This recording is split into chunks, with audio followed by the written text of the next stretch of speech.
in the ravine. We had just got our bow made. We have got, we went to the forge. We got our knife. We got our hatchet. We had just taken down a deer. And now we're doing this. I have a lurgy. Not the dreaded Rona, just a lurgy. Oh. Well, good. Not the dreaded Rona, at least. That's a good thing. Survival Cold. Hello, hello. Mara Mkura, how you doing? Hello as well. I wonder if I could... I don't need to do nothing. Get back here where it's warm. We need to harvest up some gear bags. Get some food, baby. All right, let's harvest these suckers up real quick. Feels like a lot of gear. It is a lot of gear, but we're gonna use our hands. Black Kitty was very confused that I wasn't talking back to her. Oh, Black Kitty's going, Mommy, what's wrong? What's going on?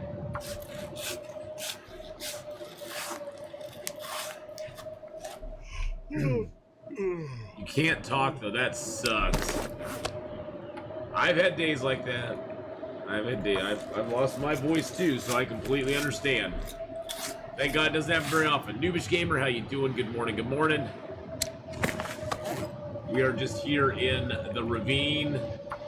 We got a deer that we just took down. I'll show you my gear here in just a moment. Go drop this meat off out here where it's cold. There we go. Yeah, my voice is a little rough this morning too. My voice is a little rough too. Alright, so. Are you going straight to the forge now? Actually, I already went to the forge. We got our knife, we got our hatchet, we got arrows, we got a bow now with 11 arrows in it. We crafted up our deerskin pants and our rabbit skin gloves. We have a combat boot that we have the work boots on. We got double wool socks, double underwear, double thin wool sweaters, double wool toques. We got our ear wrap, crampons, and a couple ski jackets. The plan today is to go to Hush River Valley. I don't know how fast we're going to get to Hush River Valley, but that's the plan. But I wanted to come chill out here to get rid of any risk of cabin fever, because we're going to be in Mystery Lake for a few minutes, doing a few stuff and things. Must go walk dog. Okay, ZFP, have a good walk. Have a good dog walk. It makes turning on the lights awkward too because Google doesn't recognize me.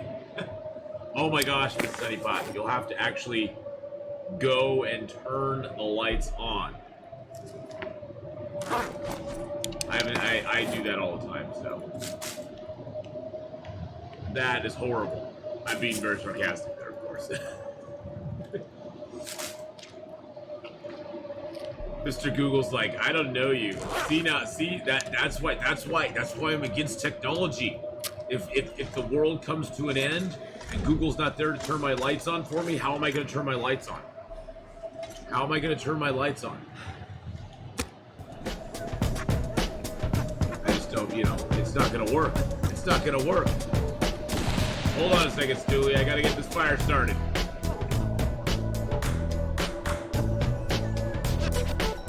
Thank you, Stewie, for the dance. Dance. Hubby has a fit when I do that by accident. Throws off the setting.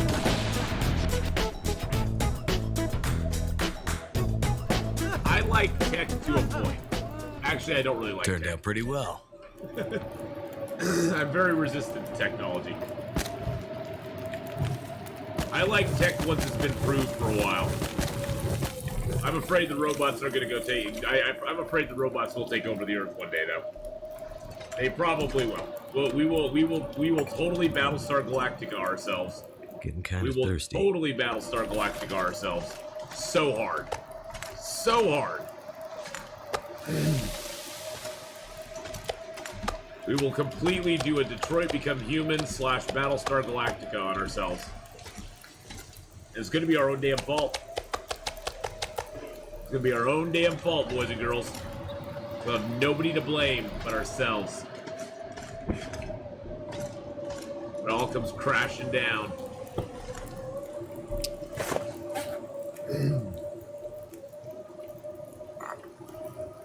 And you, girl, you know it's true.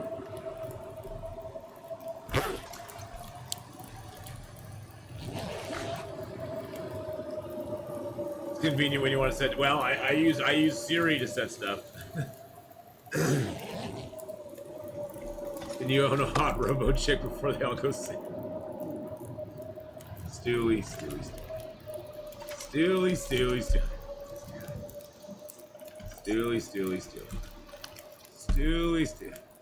For research purposes, of course.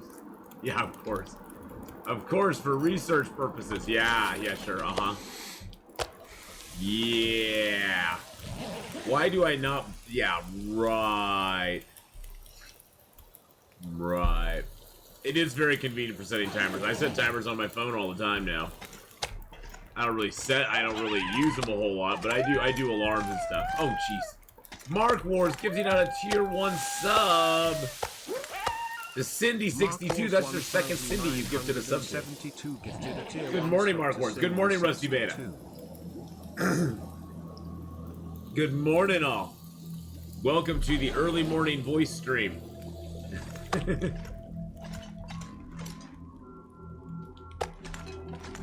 Where we're popping and locking with Old Man River. Well, I hope your voice gets better soon, Miss Sunnypot. That sucks. That sucks not having a voice. All joking aside. All joking about robot AIs taking over the world aside. I hope it does get better soon.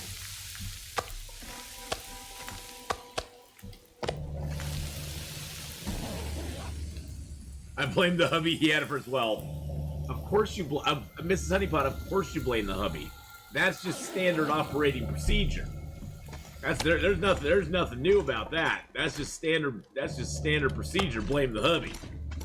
Looks like I made it through another night. I mean, because one way or another, he's at fault for it in one way or the other. So, even if he wasn't directly, so. You're kidding your comment above. It would be for research purposes. Oh, you are so bad, Stewie.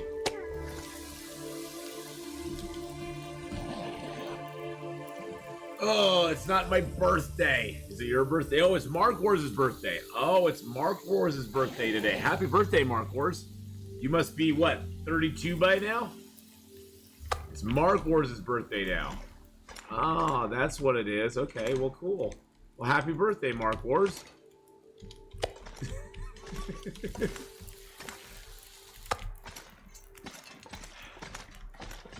Oh, Detroit's such a great game. I'll probably play it again next year. It's one of those that's probably going to become a standard of, you know, it's going to be just a game that I play every year. Sort of like Subnautica. Mark Wars is at least 104. I don't think he's 104, boys and girls.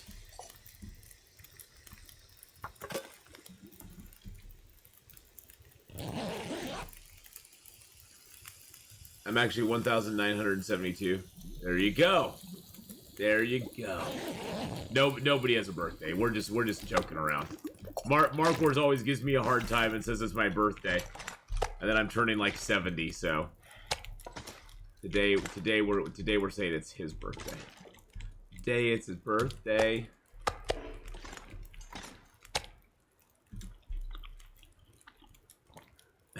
It's not his birthday though. I mean, it probably is somebody's birthday, but nah, it's not his birthday today. He was giving me a bad time, so I gave him a bad time right back. So. Gosh, see, I gave him a bad time. He doesn't get away with that very easily. Alright. Got that doing back there. Let's go. So what our plan today is we want to go to Hutch River Valley. But we also want to try to get the stim and stuff at the bottom of the ravine here. So we're going to go check this out over here. You stand by your happy birthday. Well, there you go, Miller. Stand by that happy birthday, Cassandra. You do that. That sounds like a good thing to stand by.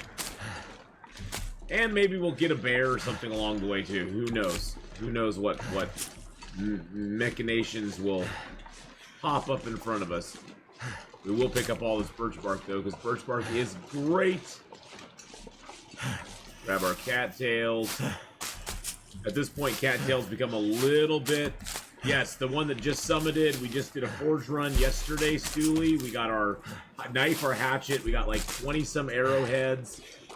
We came back to the Carter Hydro Dam and made our bow and a bunch of, and about 11, I think 11 arrows. Yeah, 11 arrows. Thank you, fat dabs. Fat dabs, please. I like it. And now we are seeing if we can get down to the ravine, the bottom of the ravine, and get the stuff and things. And then I want to head to not Bleak Inlet. Then I want to head to Hush River Valley because I love Hush River Valley. So we'll see. Yeah, things stuff. Things.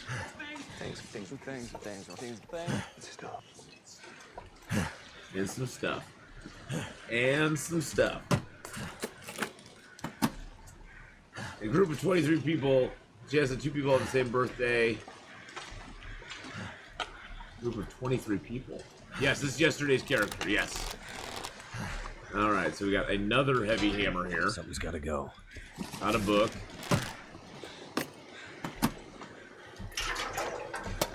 God, this thing is so weird. Standing in this thing is so strange, because you're like off to the side. It's like all off kilter. It's like ugh. Throws my inner ear off or something. I don't know. I guess we go over here and we look for stuff.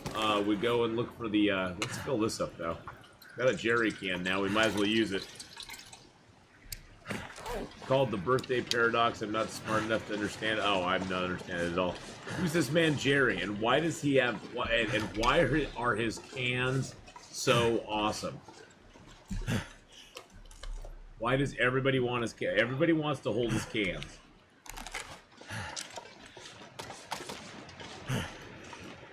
Let's just keep that between ourselves.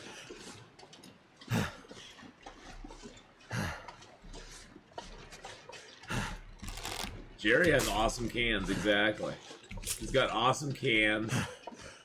Everybody loves them.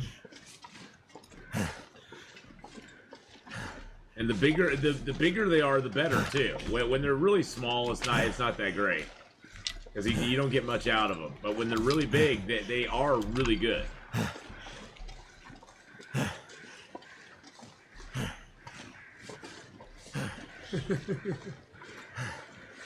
Who is Fur, and why does he leave his wood all around? Exactly. Exactly.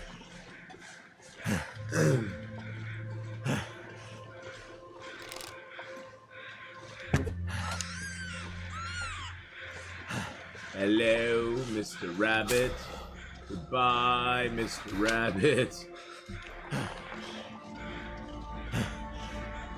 Rabbits are a nice target practice early game. First time catching you live. Have you played Fury Then Silence? Yes, I did. I did. I call it Silence Then Fury myself. But yeah, no, I did play Fury Then Silence. Episode 4 was, yeah, it was okay. It was okay. A little triggering here and there, but it was okay. It was good.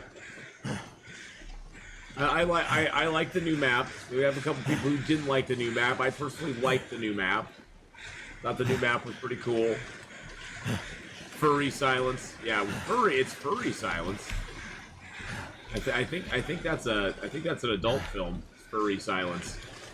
My fingers feel numb. Not that I would know. Not that I would know. Have I found all the cairns? No, I have not. That's something I maybe would do in my own time if I ever had my own time. You just missed a bunch of dirty jokes, Mrs. Honeypot. Nothing big. Nothing big. Nothing as big as Lefty Raffle. Coming in, resub 'em, baby. 26 months, my friend.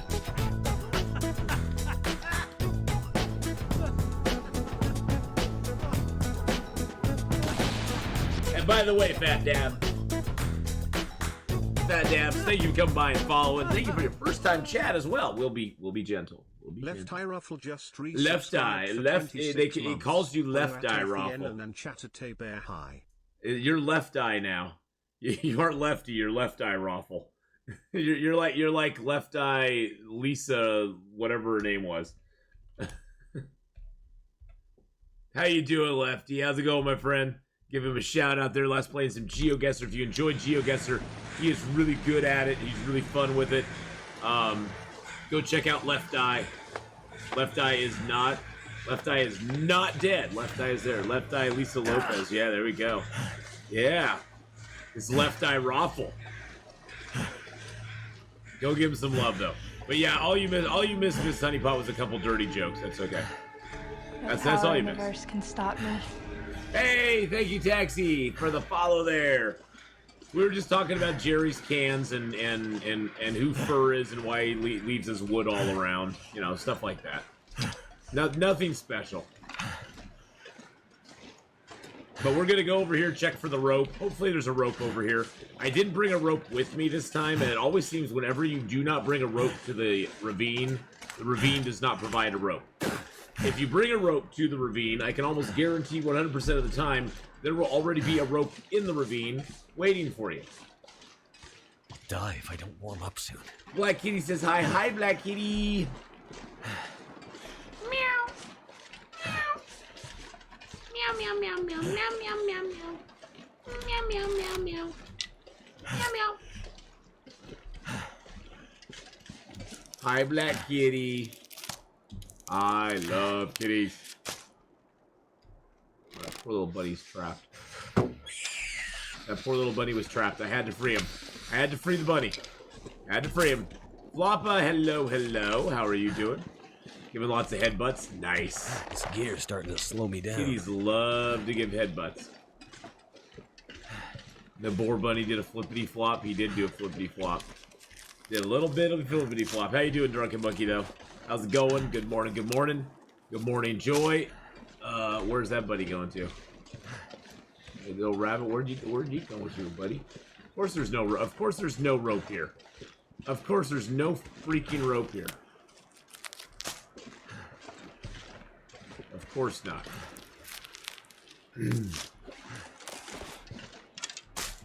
By the way, bunnies are the best way to practice your long skill. It's the best way to practice because you don't have any, there's no downside to it. If you miss, you miss. Nothing's gonna attack you. And if you hit it, then you know that you can figure out your angles on longer shots. I say practice on the bunnies. And they give you an archery skill up whenever you hit one. Ooh, I got an itch right on my back in that bad spot that you can never reach. It's just down just a little too far. Oh, there we go. I hit it. I got it. Oh. Stopping by for a big in between some Icarus breaks. Nice. Yeah, we'll be hitting up Icarus in about a little under 4 hours now. Could be fun. Gotta cook some rice for dinner. Okay, go on a lurk and get that rice cooked. Yeah, we'll be throwing down some Icarus here pretty soon, actually. Almost saw my leg kicking while I was scratching. I know. It's getting serious around here. Getting serious.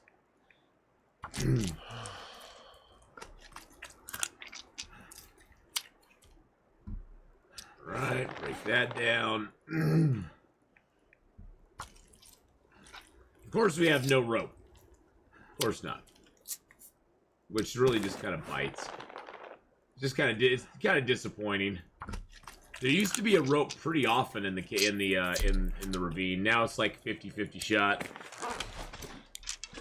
Is the railing in Pleasant Valley basement new? I always jumped there. The railing in Pleasant Valley basement. I'm not sure what you're talking It's like about. something is sapping my energy. I'm not entirely certain. Yeah, the farmhouse basement. Yeah, I was trying to think. The railing around the platform that has like the workbench and stuff. That's always been there, as far as I can remember.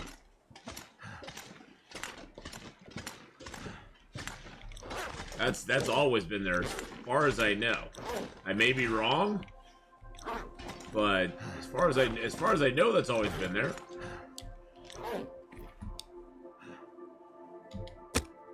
I was trying to think if there was another railing in there that I wasn't thinking of or something.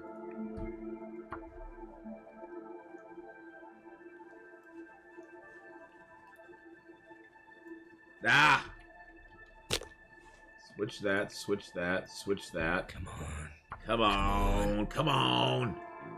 Yeah, I'm not sure, Jonas. Why didn't Really? that work? Really, truly. Well, we're just gonna use some accelerant because I'm tired of waiting for this fire to get started. There we go. There we are. Let's drop the guts. Oops, what the heck? Oh, it's on frickin'. That's why. Ugh, I hate it when that happens. I put it on weight so I can get my teas. I can drink my teas appropriately, and then I forgot to take it off weight when I was done. Usually I leave it on condition, then it doesn't move around. All right, so let's add a little fuel to this fire.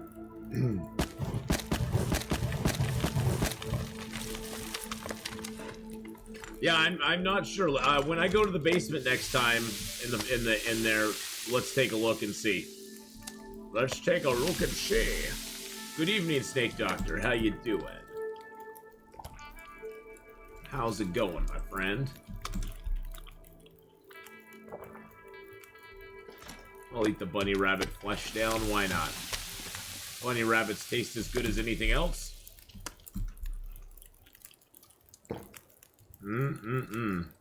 Put that on there too. You don't get much. Bunny rabbits are probably the least amount of calories per weight of any of the meats you can get, unfortunately. Unfortunately. Oh, I didn't grab my extra pot when I was in there. Forgot about that. I could use a drink. Forgot about that. There we go. What are the new secret? I have no idea. I have no expectations, hopes, or dreams. Honestly, Snake Doctor, I haven't thought about it for 5 minutes. Because I know whatever I want, I'm not gonna get. So it's pointless to speculate. It'll probably be an improved flashlight. It'll be the improved flashlight. That's what it'll be. Hey, Boogeyman, how you doing? Not much. We came over here. We're just still in the ravine.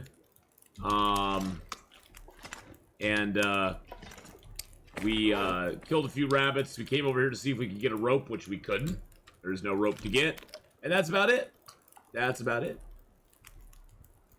I will answer you, Hunter, when I'm good and ready. How many hours do you think you play a game a day? What do you mean? I mean, I can tell you right now, this, I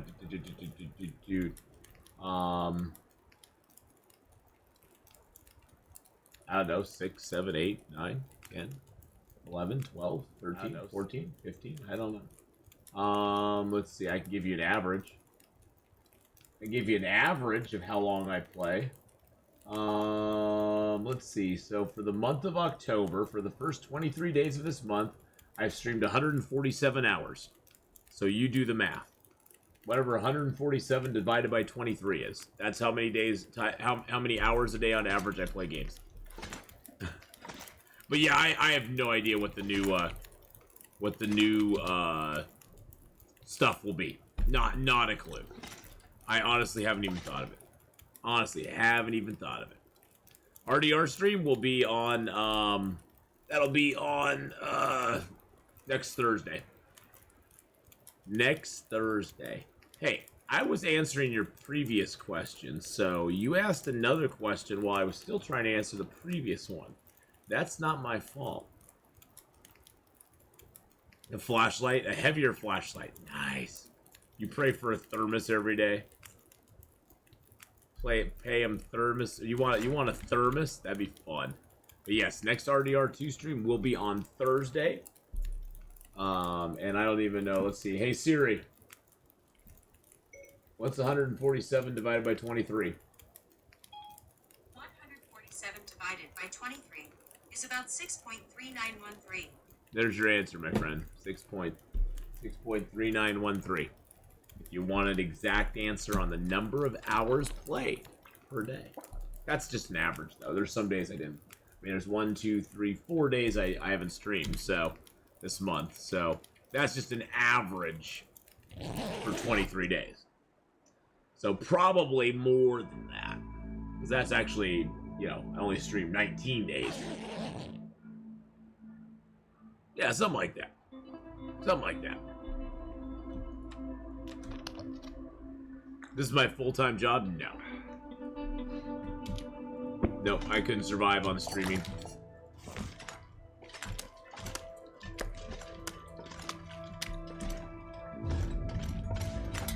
Couldn't do it. Ooh, we got an aurora. That's always pretty. That's pretty, especially here in the ravine. But no, I don't stream full time.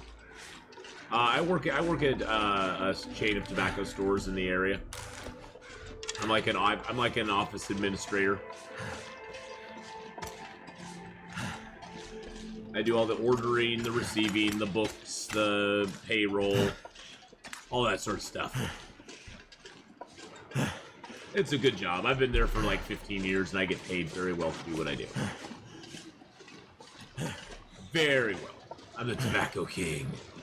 I do a lot. I do have a pretty good handle on the tobacco industry.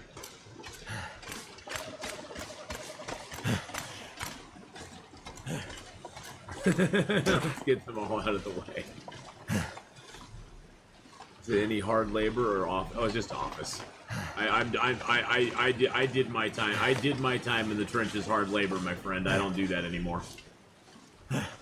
As Murtaugh would say, I'm too old for this S. I'm too old for that hard labor stuff. Dude, that's pretty. That's pretty.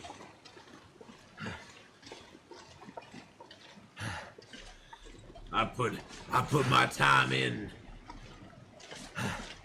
That's where I want to go, is down there, but I can't get back up, so. Yep, I'm from Oregon. Yep. I'm from Oregon. Yeah, I live out in Milwaukee, fat dabs. I love the aurora. It looks so nice. Wow, with the moon up there, that's really cool. That's like a Hadrian moment almost. Let's just kind of slide over, get the moon a little bit better. Oh, there we go. With the tree in the middle, there we are. There we go. Frame that picture perfect. Black and White Kitty says, "I will hide a Black and White Kitty." I'm getting highs from all the kitties. Getting highs from all the kitties. Yeah, well, we're gonna play Long Dark here for about 3.5 more hours, and then we're gonna be having some fun in Icarus this afternoon and this evening. I don't know why I'm itching all over. Oh, it's not like I'm itching. It's just like, you know how when you scratch yourself sometimes, it just feels good to like itch, to like scratch. You're like, feels so good. It does feel so good. I have a lot of morning. I have a lot of weird morning rituals that I go through every day. Can't feel my feet. If I was a kitty, I'd probably like groom myself all the time. I'd be like licking myself. Hey, that sounded wrong. I'd be grooming myself.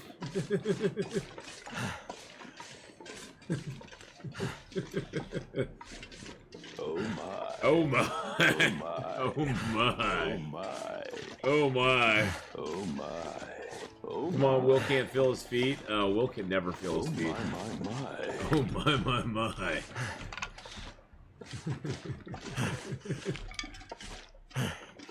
Well, Will can be cold for a little while. It's fine. It's not gonna hurt him in the long run. Well, we'll just have to remember when we come back here, we need to bring a rope. Freezing. Mental note. My two cats have currently fallen out with each other. Yeah, kitties will do that. There's times where they're, you know, and they have two kitties living in the same room or the same area. Oh, and it's red over there. Oh, that's cool. Look at the red. Oh, that's cool. Okay. They have two kitties. They sometimes do not always see eye to eye. The drama of multicats, I know.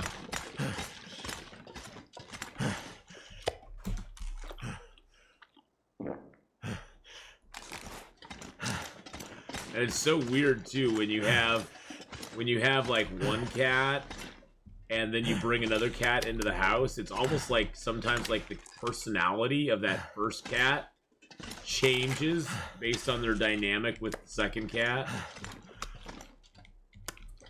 My friend had a kitten that she had for a little while by itself.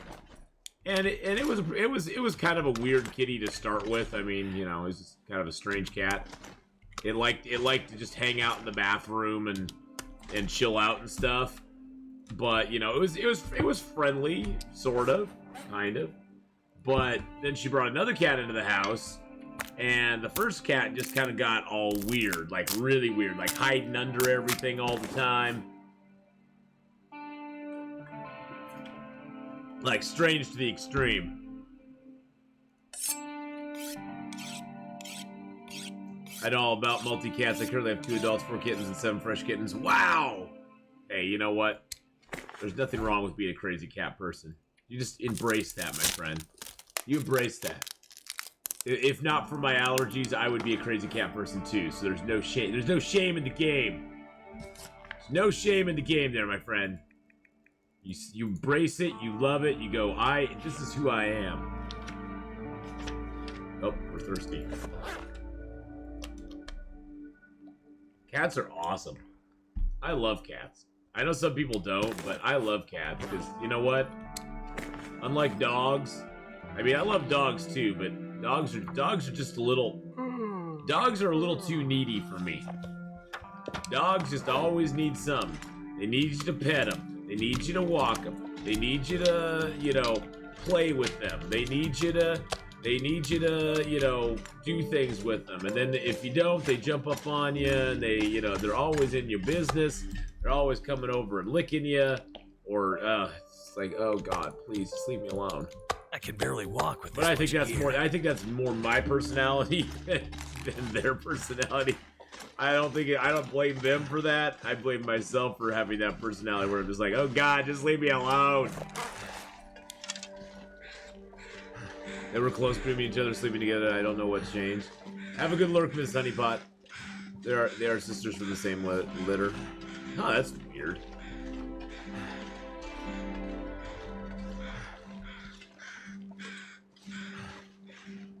Dogs are too needy, or I may just be crazy. I mean, some people love that. See, that's the thing, is that animals very much are, you know, animal owners are all individuals that have different needs and different likes and different, you know, reasoning behind what they like. That's why some people like, you know, having a ferret, or having mice, or rats for a pet, or dogs or cats.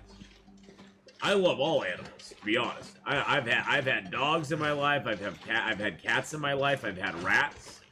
I've had fish. At one point I had a huge fish tank. But I always gravitate back towards cats. It's like I've had a whole bunch of different animals throughout my life, but I've always gravitated more towards cats for some reason. Fish are dope. Yeah, and it's not like I don't like the other animals. It's just I have reasonings for why I don't have them myself.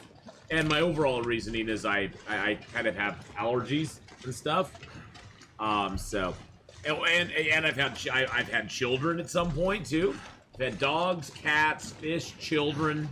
I've had them all, and I always gravitate back towards the cats. A bearded dragon. Oh, that's cool. I've never had a reptile like that. Actually, I had a turtle once. I don't know, does that count as a reptile? I know it is a reptile, but I don't know if it actually counts as a reptile, because when I think of reptiles, I think of lizards or snakes. I mean, I did have a turtle at one point, so it seems like a slow-moving snake to me, though. You know, I don't know if that actually counts though. Because it's not a cool one like a bearded dragon or a snake. I never had a problem with snakes though. Never wanted to own one. Never wanted to own one. I mean, you know, because I know that the snake would probably just eat me if I ever died. Well, the cat probably would too, to be honest. But they'd have my permission. Leon, you never had a pet. Well, hey, that's a good thing too sometimes. Pets can be expensive, boys and girls. If you're gonna get a pet, I might, especially if you're gonna get a cat, and you're gonna have that cat for a long time, I would highly, highly recommend when you get it as a kitten, you get like that lifetime insurance thing where it's like 20 bucks a month insurance for it. You'll never use it for about the first 5 to 6 years other than for some routine checkups. But it'll come in handy when the cat is like 15 to 16 to 17 years old. And you go in and they tell you that they can either put your cat to sleep or they can give it $1,000 surgery.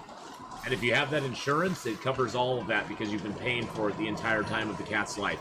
It's kind of like more of like an insurance policy on your cat than a health insurance plan on your cat. It's really cheap when you get it, like when the cat's like really young, and you can do it for dogs, I think too. It's making my head feel thick.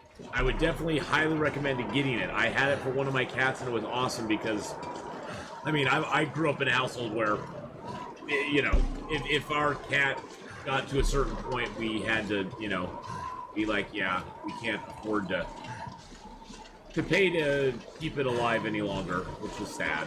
Always made me sad. I don't think I'm responsible enough to have an animal. Well, you know what? You know what, Leon? That's a good thing. That's a good thing to recognize in yourself. Because honestly, that's part of why I don't have animals either. Animals are a lot of work, and at my stage of life right now, I am not responsible enough to. I really don't have the time to take care of an animal right now. So that's a good thing to recognize in yourself. If you're not there, you're not there, and there's nothing wrong with that. Reptile dysfunction. Am I selling cat insurance now? No, I'm just saying, for people who love animals, I was always really. I'm just saying it, Mark Wars, because for a long time I was a big poo-pooer on like insurance for your animals. I was like, why would I get insurance for my animals? I'll never use that. And yeah, and then I became a believer. Because I got it one time because I was like, okay, I'm gonna try it. I'm gonna try it and get it.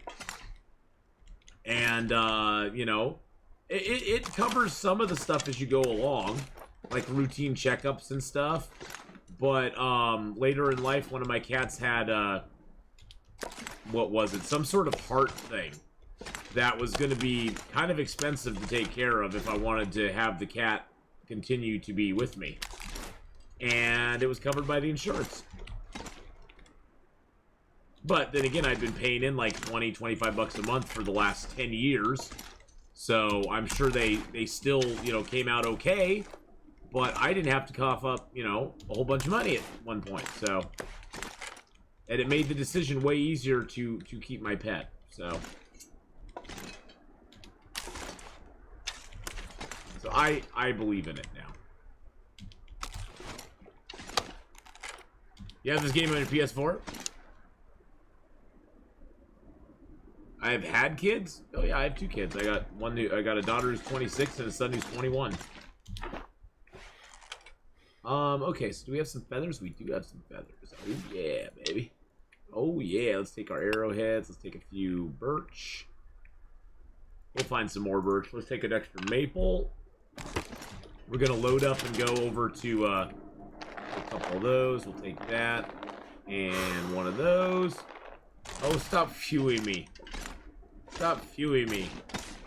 Oh, wait till they become teenagers, Hunter. Wait till they become teenagers, man. It all changes.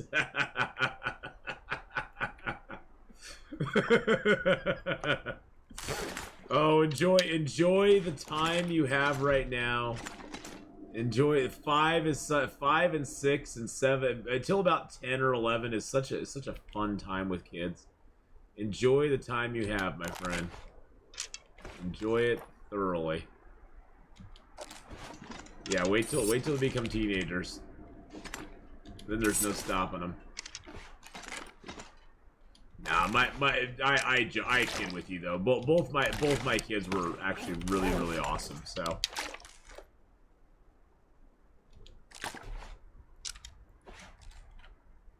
Both my kids were really good. So. Alright, so let's see what extra stuff we have that we don't need. I got 54 matches. That should be plenty of matches. I have the Stay on Target book, which I don't actually need. I'm trying to lower my weight because we're going to be traveling a bunch. Oh, I have 20 birch bark right now? Holy crud. How did I get... Oh, I was in the ravine. Duh. Like, how did I get 20 birch bark? That's a lot of birch bark. I do have some computer work, so I'm lurking. Oh, that's fine. Alright, so we got a bunch of those to cook up. What extra gear do we have? We got the gloves. I'm going to keep that, though. So we got a little bit of food and water. Everything I have, I sort of want, though. I guess I can leave the metal here. It's not much weight, but... I'm always so heavy wherever I go. It's my curse. My curse to always be walking around way heavier than I should. Oh, I have that green birch I can drop. Okay, let's drop that.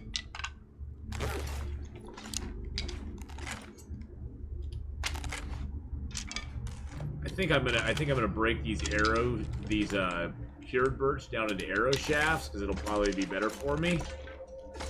And then I do need to make up a few arrows. Arrow shafts, the arrow shafts you break the birch down into weigh slightly less than the birch does. It's not a lot, but it does weigh slightly less. Hansen, hello! Anyone playing Long Dark has a serious problem? Cannot leave stuff behind. Oh. Yes, I cannot leave. I don't want to leave stuff behind. Not sure why I feel so tired. I don't want to leave it behind, damn it! Leaving it behind is against my religion. Oh, did I pick up 2 of those? I think I did. Simple arrows. I can make 4. How you doing, Danson? I hope you're having a great day. Alright, there we go. We got that done. Let's drink some water.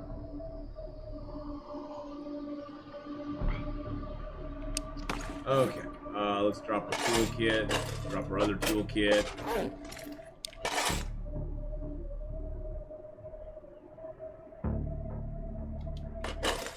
Oh, that's okay. Don't worry about it. Lurkers are what make up a majority of most people's streams, so you never ever have to worry about being a lurker.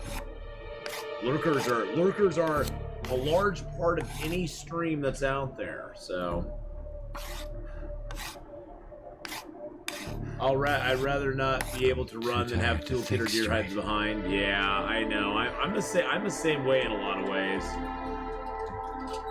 But I try when I'm trying to go from one place to another, I try to stay a little lighter.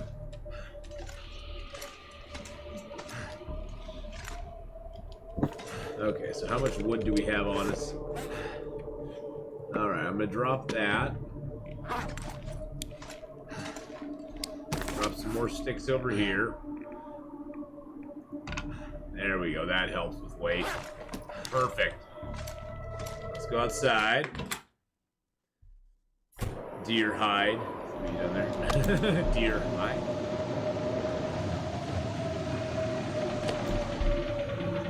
We'll just eat down this meat, because why not? Ah, cold out here. Jeez Louise. Okay. Well, tomorrow we start heading towards Milton. We're gonna sweep through the unnamed pond area, and over towards the trapper's cabin to get over there, so...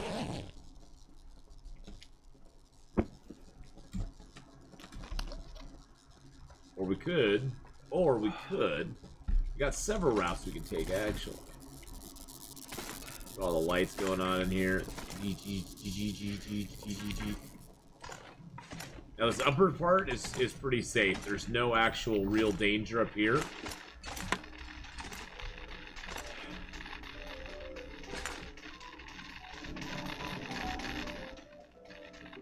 I like the idea that during the holidays you should put Christmas music on the radios. The radio should have Christmas music at the appropriate, you know, when the aurora hits. I like that idea.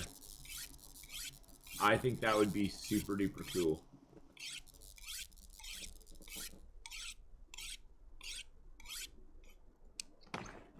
Alright, so we got that up. That's good. We got our arrowheads on us. I don't leave my arrowheads behind. Sorry. Ain't gonna happen. I got a cured birch. Got a whole mess of arrow shafts. All I need is feathers. All I need is feathers at this point. Repair that up real quick. See what kind of cloth. Let's see what kind of cloth we have.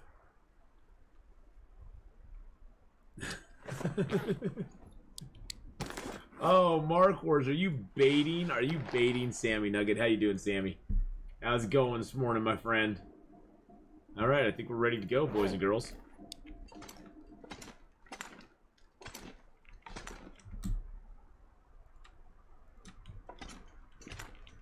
Front door should be right there. There's the window. There we go. Leaving the upper dam. Doing well. I'm a leadership class, had to break, so I figured I'd tune in for a bit. Ah, well, that's awesome, man. Good to have you here. That is awesome. We'll eat down everything we can, because why not? No sense leaving here like not full. Then we'll leave ourselves a couple pieces of meat. Get out our bow. Drink our water.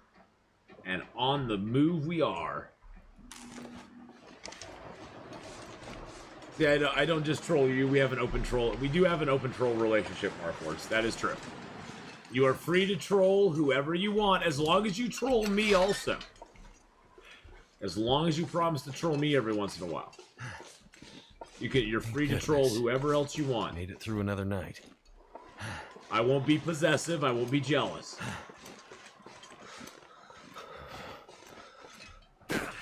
Figure since we're here, we might as well pick up a few of these cattails and some of the mushrooms real quick.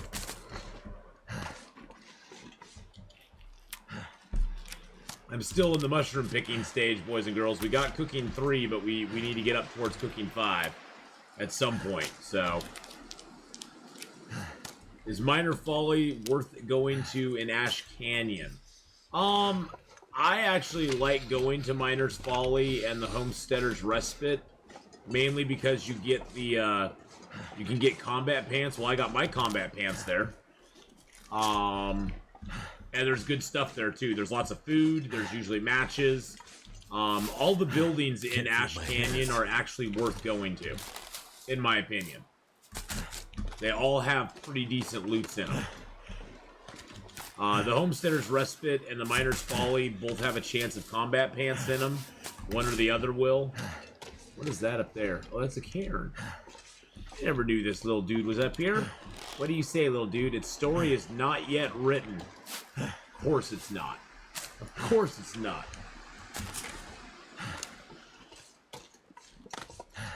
What's the quote 69? Just stick my hand in his butthole and strip off his stuff. Whoa.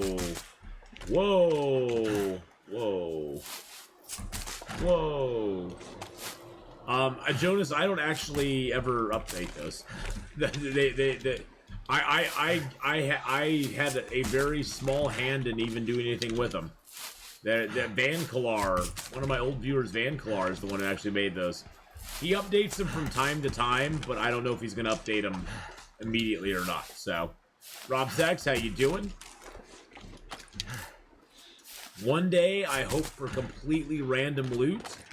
And then we won't ever have that again. then you know they won't even be good. You love I love cattails too. They're the best. Cattails are the best food in the game. But how's it going today, Rob Sachs? I hope you're having a good one, my friend. Oh, those are all the Rob Sachs ones. Ooh, yeah, let's give Rob Rob a little shout out there. Definitely give Rob a little shout out there. Last playing some Far Cry 6. Moose meat's better than cattails. I'll give you a sharp. I don't think so, but hey, you know that's good. If you like moose meat over cattails, you eat moose meat over cattails. They're working 70 hours a week. Nice. Oh my god, 70 hours a freaking week, dude. I'm sorry. I had to pull a 13-hour shift on Wednesday, and it just freaking wrecked my face. So I can't even imagine having to do 70 hours a week. That's a young man's game. That's a young man's game. I'm too old for that. I am too old for that, honestly. I'm too old for 70-hour weeks anymore. Although I guess when you put together what I stream and what I work, see, I don't think of this. I don't think that this is work. This is fun for me. So get paid to slowly kill myself.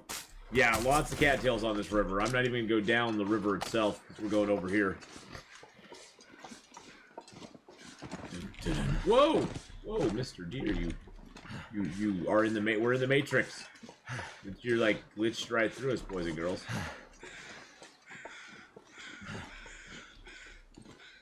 There's a body over here. Ooh, early morning yawn. Goodness gracious. It's all good. My kids killed it in the marching session. Super proud. Nice.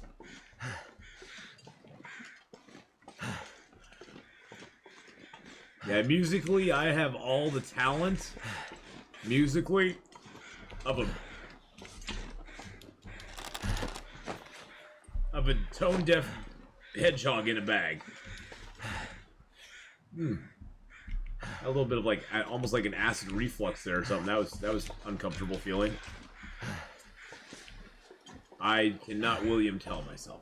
I've never tried, never will. But yes, I have very little musical talent. I enjoy music. I am a audience member. I'm very good at being an audience member. This pack is getting kind of heavy. That's my specialty right there. I'm a good audience member. And I enjoy music. I enjoy it quite a bit, so. I tried, Rob, through my entire life. I tried to play clarinet, tried to play guitar, tried to play,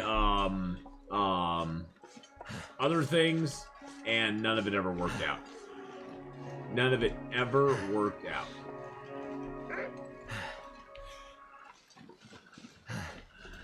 I just am not musically inclined. I even tried singing for a little while. Archery 3, baby. Woo! Let's go. Have you ever lost a character because of a glitch? No, I never have. I never have. I was never a big Pink Floyd person. It's not their music's bad. I just never. I was more of a Led Zeppelin person. I liked Led Zeppelin a lot when I was in high school. I never got into Pink Floyd, Grateful Dead. Never got into those. I don't know why. I don't know why. Just never did it for me, I guess. I don't know. But hey, music is all subjective. I mean, what can you do?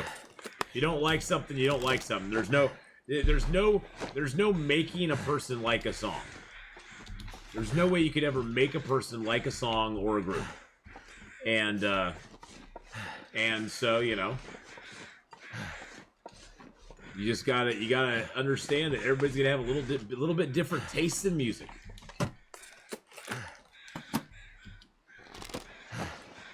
I love Led Zeppelin back in the day. I owned everything from Led Zeppelin 1 to Coda. Had all their albums. Listened to them all over and over again. Even got the Led Zeppelin like box set. Loved Queen back in the day.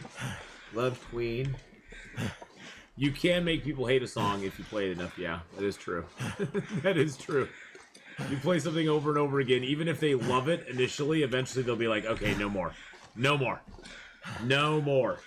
Yeah, but I love Queen. Oh, God, I still love Queen to this day. I mean, their Highlander soundtrack. Mwah. I think that's what made me fall in love with Queen, is I saw Highlander in the theaters, and I was like, oh, my God, the soundtrack for that was freaking amazing. And I just, back then, we didn't have the internet. I mean, we didn't have the internet to find stuff. I was like, this soundtrack was amazing. So I'm looking at the credits, and I'm like, what is going on? I'm like, what? Who is that? And I found out it was Queen. I started listening to him. It was awesome. Yeah, different people connect to different things. I mean, it's completely. I mean, I have never connected with country music. I don't. Well, modern country music. Old country music, I actually kind of liked.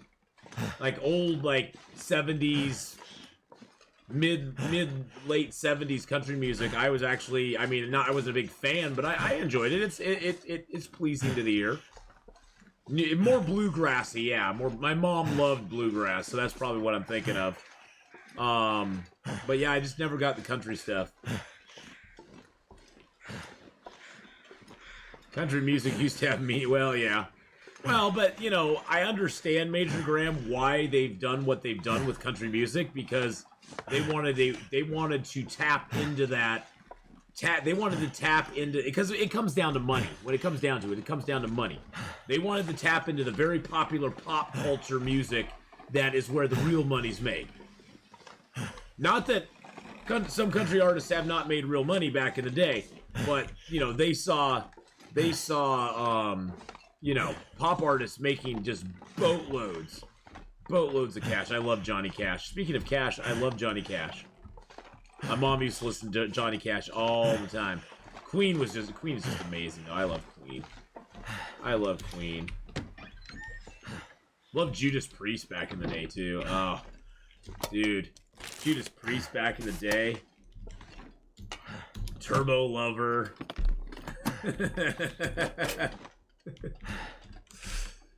Oh, I'm a big '80s kid though, so I love pretty much most of the '80s stuff. I don't get the music anymore. The music these days, I just don't understand. I just don't understand it. It doesn't make any sense. It's all with the hippity hop and the hip and the hop and the hippity hippity hop hop hop.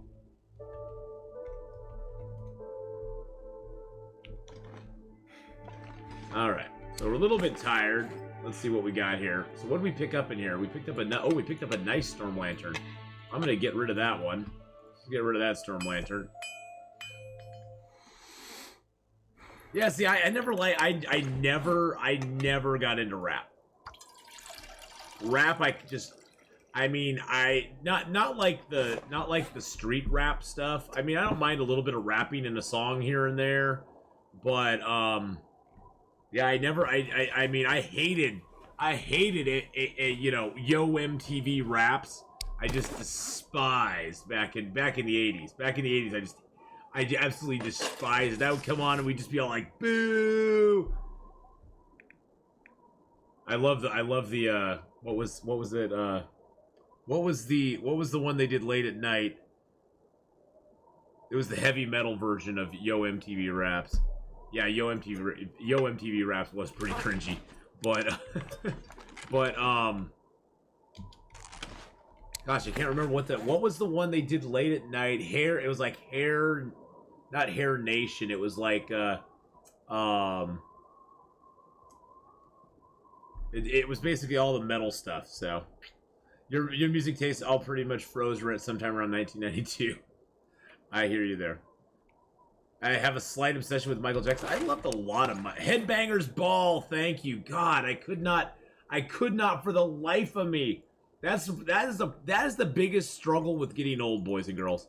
Is your brain just starts turning to mush, and things that you knew back in the day you just can't remember anymore. I think I may have like early onset dementia or something. I don't know. I think I need to lay down. But yes, Headbangers Ball. Oh, I loved Headbangers Ball back in the day. I was one of those kids though. I was one of those kids. It was just part of what I grew up with. I mean, my first song I really ever loved off the radio that I recorded off the radio so that I could have it on tape for myself was AC/DC's TNT. That was the first one that I ever recorded off the radio. And then it was all downhill from there. When you're 77, it's rough. I am just old. But yeah, that was my first one that I ever recorded off the radio. Back when you had to wait for the DJ. You always were like, DJ, please do not step all over the beginning of the song, because I want to get it. I want to get this song on my tape. And the DJ steps all over the intro to the song, and you're like, God dang it. You stupid DJ. Stop talking. Nobody wants to hear you. We just want to hear the song. Stupid DJs. Stepping all over stuff. Alright, let's make up the rose hips too. Might as well. Then they're all ready to go. I was partial to the Ballad of Irving. The Ballad of Irving? What is that? I don't know. I'm totally unfamiliar with that. TNT, making me feel Dynamite. I love that song. And when the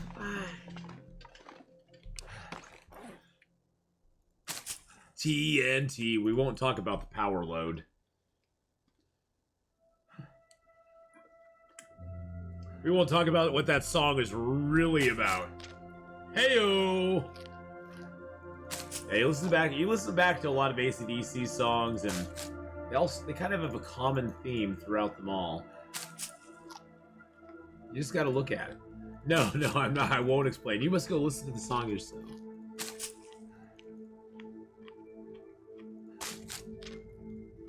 Yeah, stupid song. He was short and fat and rode out the west with something and a silver vest. He was mean and nasty, right clear through, which was kind of weird because he was yellow too. Called him Irving, Big Bad Irving. 142nd fastest gun in the West. Yeah, most of their songs are about sex and drugs. That's about it. We in for another 15-hour stream today? Well, only 12 hours Black Filtration. Only about 12. We got about another 3 hours of Long Dark, and then we got about 8 hours of Icarus today. All right, let's give a shout out to Black Filtration though, because Black Filtration is a fellow streamer, all around good dude, and we love him. So we love Black Filtration. So please go give him a follow, boys and girls. Check him out sometime when he's on, and give him your love as well. Which again, we won't go into that. My mind is just gone today, boys and girls. I'm sorry. Everything just sounds dirty to me today. I don't know why. I don't know why. I'm just having one of those days. One of those days where it all makes me giggle. Where it all just makes me giggle. Oh. Because I'm 12. I'm sorry, I'm 12. Mark Wars thinks I'm 77, but I'm really 12. Have a good lurk, by the way, Mark. The full-time troll is here. Well. Yes, BK is here. BK is here. He's our full-time resident troll. Let's just throw that Small Arms book in there. Bye-bye, Small Arms book. Alright. Let's get a little bit of water going. Get a little sleepy poo in. Troll mod, get it right. I thought I was a troll. Not enough can bomb complaints. Oh no, well BK's he's the OG troll. You're the can bomb complaint troll. There's a difference between the OG troll and the can bomb complaint troll. I'm not sure I can carry much more. I'm sure you can carry as much as I want you to. And now I have the hiccups? Are you freaking kidding me right now?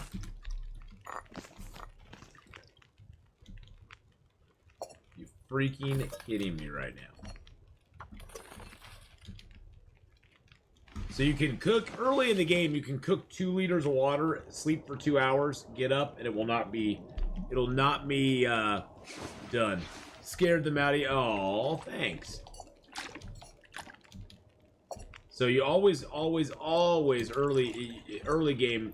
If you can do it, you want to cook and sleep at the same time. It sort of doubles up on what you can do, which is nice. Gives you a little extra rest, and you don't have to stand here and stare at the stove the whole time.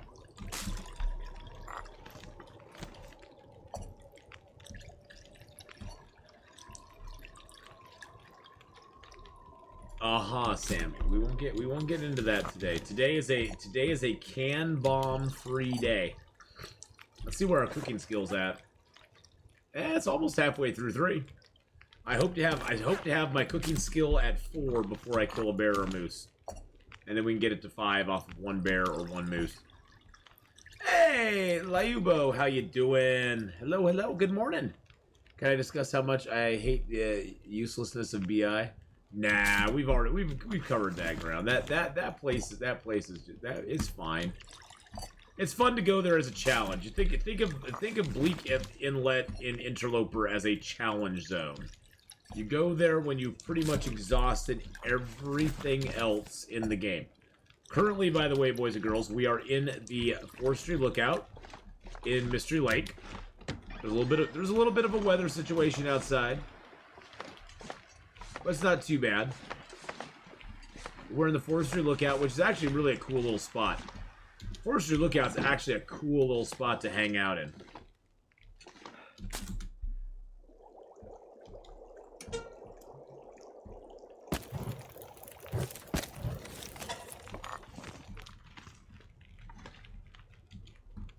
Let's do something else here. Let's do a little more water.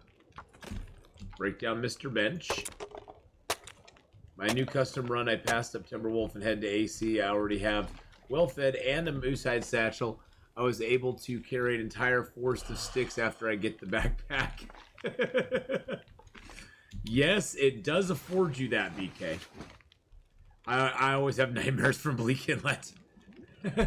Hey, OP List. Yes, we are live. We are live, and we'll be live for the next 11 hours. So we will be here for some time to come, my friends.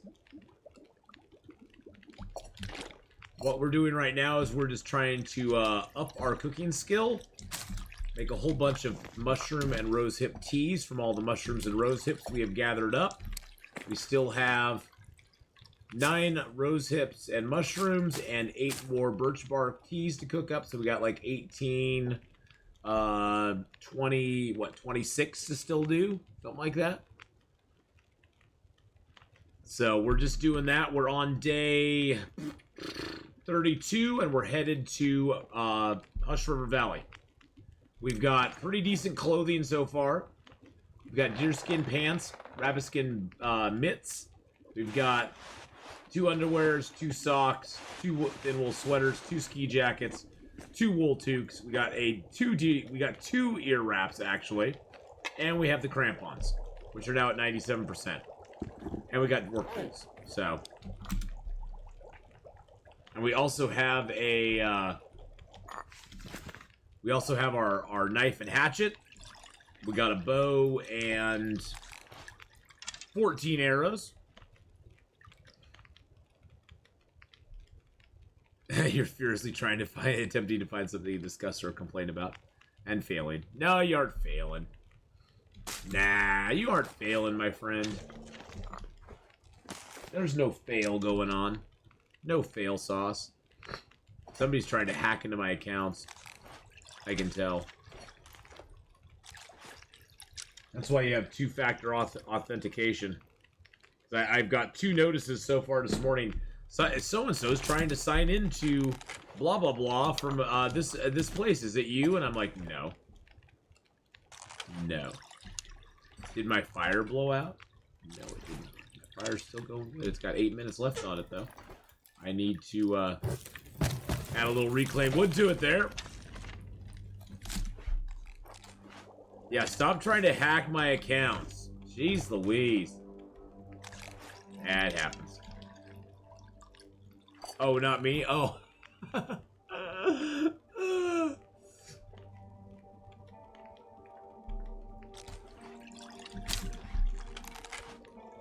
Yeah, BK, you're always trying to hack my accounts, dude. You don't get to see those pictures. Those pictures are private, sir. Those are private pictures.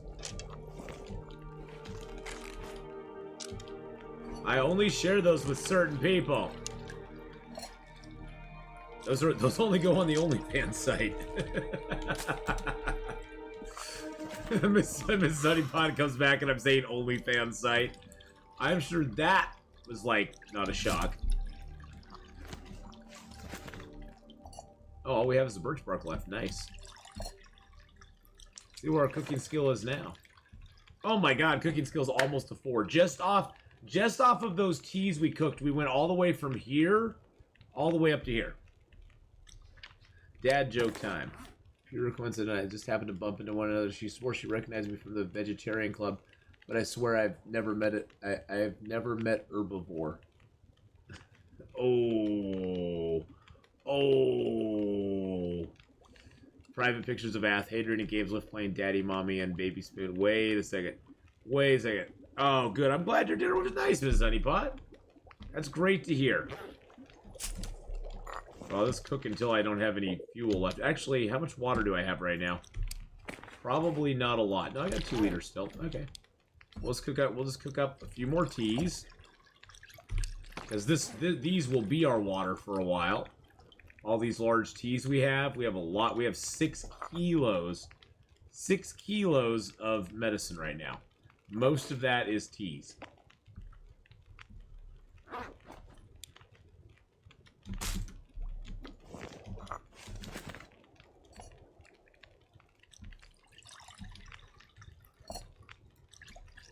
We tried to make butter chicken last night. Ooh, that sounds good.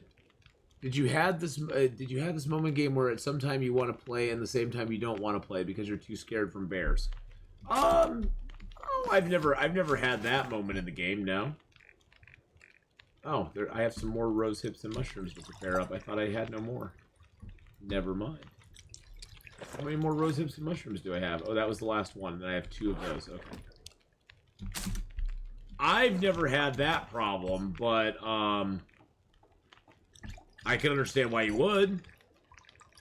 How does he carry all these teas? He is a professional. He is a professional. He knows how to carry teas properly.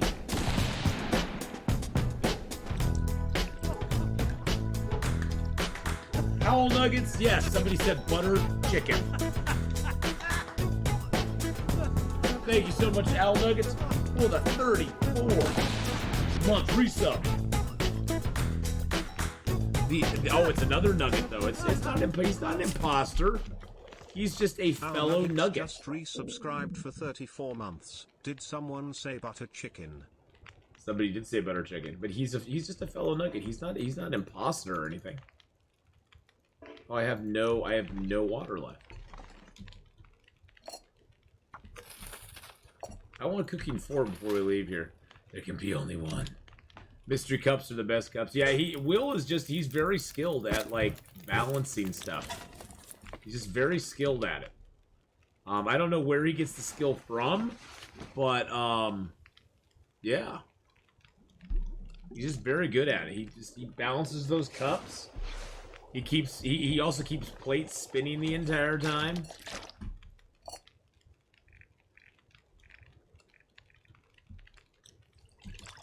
I might have to drop some gear. You always say that, my friend.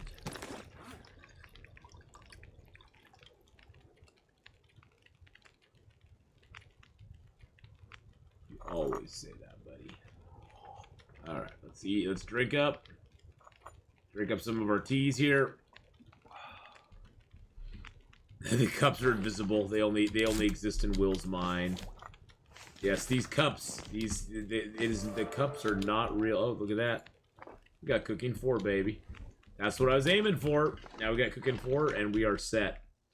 We now can go and try to get ourselves like a moose or bear and get cooking 5 up really good. Does recooking teas upgrade cooking skill? No. Now, if you find a coffee or a herbal tea out in the world, like in a microwave or something, if you reheat that, you will get a cooking skill up. Because you never cooked it in the first place. I don't know if it's meant to be that way or if that's just a glitch in the code.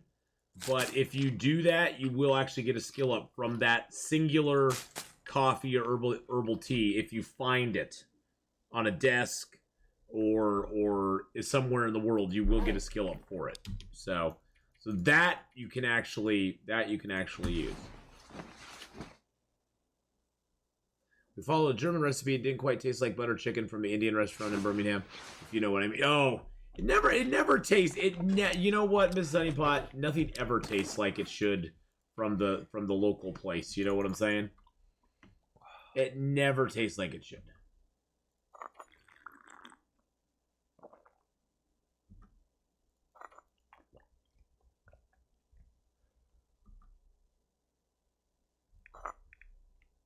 The secrets in the restaurants is lots of butter. There's a ton of butter. Yeah. They basically not only does it swim in butter, it's slathered in butter.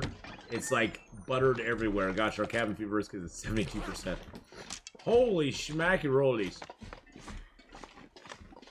I knew it was going to be high, but I didn't know it was going to be that high. That's alright. We'll be fine. It's going to be fine. Add butter. When you think it's enough, add more. Pretty much. I can link the recipe I started from if you like. I use slightly less something marsala. Garam masala. And use 10% cream and then just simmer it for a longer time and also add broccoli because I add it to almost everything. Well, there you go. Broccoli is great. I used to despise broccoli. It's weird how your tastes change over the years. I could not stand the taste of broccoli for so long. And now it's like in every Freshly meal, and it's like my favorite part of every Freshly meal. It's like, ooh, I wonder if I'm looking at my Freshly meals trying to figure out which one I want, I'm like, ooh, this one has broccoli in it. I definitely want to give it a try. Because the broccoli is so good. It's like one of my favorite parts now, so. Oh, yes, thank you, BK, for permitting Adel there. Roasted broccoli with Parmesan, Parmesano cheese, olive oil, salt, pepper. Mmm. My wife uses butter and a steak seasoning on her broccoli, and it's amazing. Oh, I could imagine, Burly Gamer. Yeah. Oh God. You can do a well, cheesy broccoli. Oh, I've had cheesy broccoli. Good God. Put those two together. Put cheese. It's cheese. It's got cheese on it. How could you go wrong with cheese? I was thinking of going through the tunnel and then through Milton that way, but I think we'll go into Milton through Fuller Muskeg. Oh my goodness. Jonas just gifted out a tier 1 sub to Adel. Oh my goodness. Thank you for gifting out that tier 1 sub to Adel there. I appreciate that. Your 8th sub in the channel. I have trouble getting hubby to eat brassicas, but now he loves roasted Brussels sprouts. I didn't really like Brussels sprouts. I've tried them a couple of times. Maybe I need to try them again because I haven't tried them for a few years. But I never could get into Brussels for some reason or another. I just never get into it. But how you doing today, Burly Gamer? Hope you're having a good one, my friend.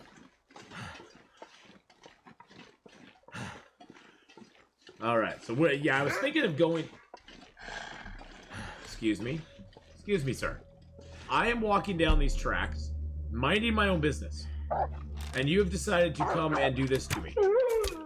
You just lay down, take a nap. He's not dead, boys and girls. I just bonked him on the head. He's taking a nap. I've blunted all my arrows so they do not cause death. I just put the animal to sleep. You just lay down. Lay down. I'm doing all right. I'm at work, so that sucks. I understand that. I watch Twitch from work sometimes in the morning too, so I understand that all too well. But I'm doing good. When you hit him in the eyes, that makes him go to sleep. Exactly. Hashtag tuckered out wolves. Roasted's part of the trick. Agreed. Also, lots of cheese on them. Try them roasted with maple syrup, bacon, maple syrup, and a few chili flakes. Brussels sprouts roasted with bacon, maple syrup, and a few chili flakes. Well, I'll take the bacon maple syrup, just like on my pancakes. Give me some pancakes with bacon maple syrup on it. Yum! Now you're making me hungry.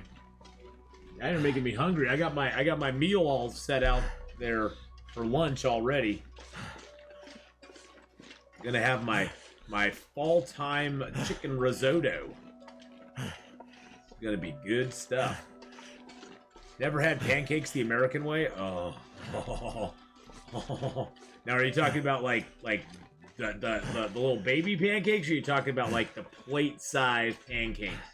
Because I like the plate size thick, like they're like a 1/4 inch thick, all fluffy and juicy inside. Oh, there's this restaurant down on Powell. It's a 24/7 like pancake house. Oh my god. They have the big pancakes. They have a Hawaiian omelet. Now, I will say, one thing I love pineapple in is an omelet. I know it sounds weird, but it's a Hawaiian omelet. It's ham, cheese, and pineapple. And it's an omelet, and it's freaking delicious. I do silver dollar ones every once in a while, but oh my goodness, and the hash browns they have there. Oh, the hash browns are so amazing. They're like perfectly buttered, perfectly crispy. The cook there is just really good. I haven't had anything there that I didn't like so far. I haven't been there in a while, but it's the original hotcake house. Yes. That's it. That's it, Fat Dabs. I forgot you're from Portland. Yeah, the original hotcake house. Man, me and my friend, we used to go there all the time. We get the window by the booth by the window, and man, that Hawaiian omelet was delish. They got good burgers there too. They got pretty decent burgers there too. But breakfast is what they're really known for. And their breakfasts are yum. Yum, yum, yum, yum, yum, yum. Yum, yum, yum, yum, yum, yum. Yeah, it's that little place down on, like, Powell. It's, like, on Powell and... I don't know. It's right after you come over the Ross Island Bridge. Right after you come over the Ross Island Bridge on the right-hand side there before you get to 17th. I think it's, like, at 15th or 16th or 14th or something like that. CX Miller made you Hawaiian omelet with pineapple, and it's delicious. I know, isn't it? It's so weird. It's so weird. I usually don't like pineapple. I'm not a big. I don't hate pineapple on pizza, but I wouldn't choose to put it on there. But that Hawaiian omelet, oh my god, yum, yum, yum, yum, yum.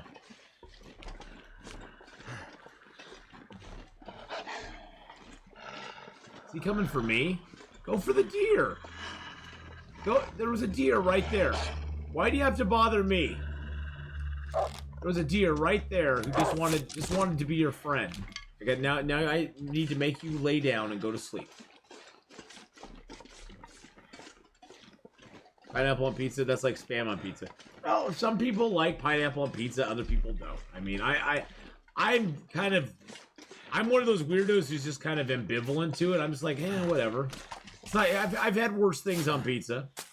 I wouldn't choose to put it on my pizza, but if you choose to put it on your pizza, whatever. I don't have to eat it. You got to eat it, not me.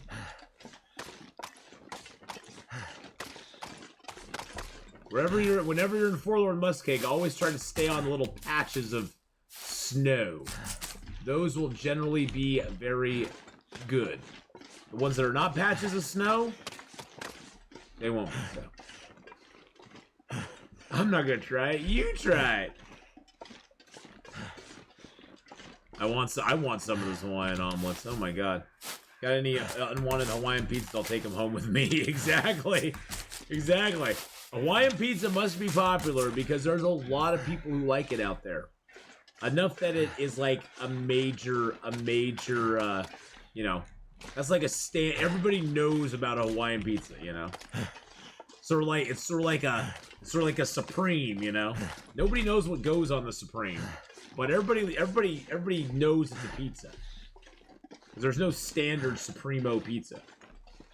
Now, dog food and cattails on pizza, and you're in heaven. And a lot of wrong people. You know. The great pizza, the great Hawaiian pizza debate continues, and it will always continue.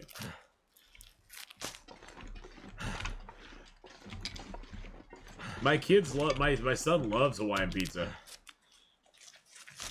I told him one day, I don't think you're. I hate to break it to you, but I don't think you're my son. I think your mother might have had you with somebody else. I'm not sure. Oh, but my daughter loves Hawaiian pizza too, and I know she's my daughter for sure. So. No, I know my son's my son for sure. Oh, I know my daughter's really my daughter. I'm not sure about my son.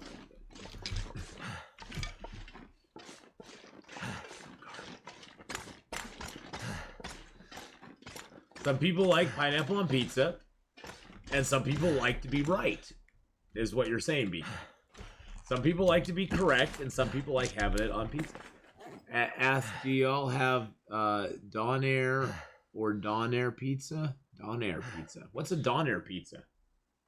I don't know what that. What is that? Here in Germany, there is such a thing as Hawaiian toast. Okay, you've intrigued me now. What is Hawaiian toast? I know of eggs in a basket toast, where you like put an egg and you cut out the middle of the bread and you put an eggy in the middle and cook it that way. I think that's eggs in the basket. It's eggs and toast though. Sweet bread that's toasted. Oh, I can dig that. I like we have like cinnamon raisin bread. I love cinnamon raisin bread toasted. Cinnamon raisin bread toasted. It smells so good, and it is so yummy. I love cinnamon raisin toast. Oh look, there's a button. Oh my goodness, Kirby with a 12-month reset. Slice of bread, ham, a pineapple ring, and a slice of cheese.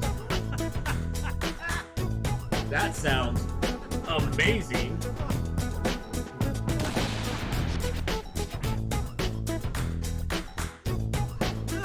You know what I really used to be into? Under the Grill. That sounds amazing. Kirby, thank you for that 12-month resub. Oh, there is a button. You know what I used to love to do? I was big into toasted sandwiches for a while. And I dabbled in toasted peanut butter and jelly sandwiches. Just toasted them. Gave them a little toast. A little butter on it. Put it down. Put a little peanut butter, a little jelly. Put another piece of bread on there that was buttered. Just kind of toasted it. Sort of like a toasted cheese sandwich, but it was a toasted peanut butter and jelly sandwich. It was a toasted peanut butter and jelly sandwich. No, I toasted it. Like actually, like... Yeah, in a pan. That's the extent of my cooking expertise. So I can make a mean toasted peanut butter and jelly sandwich.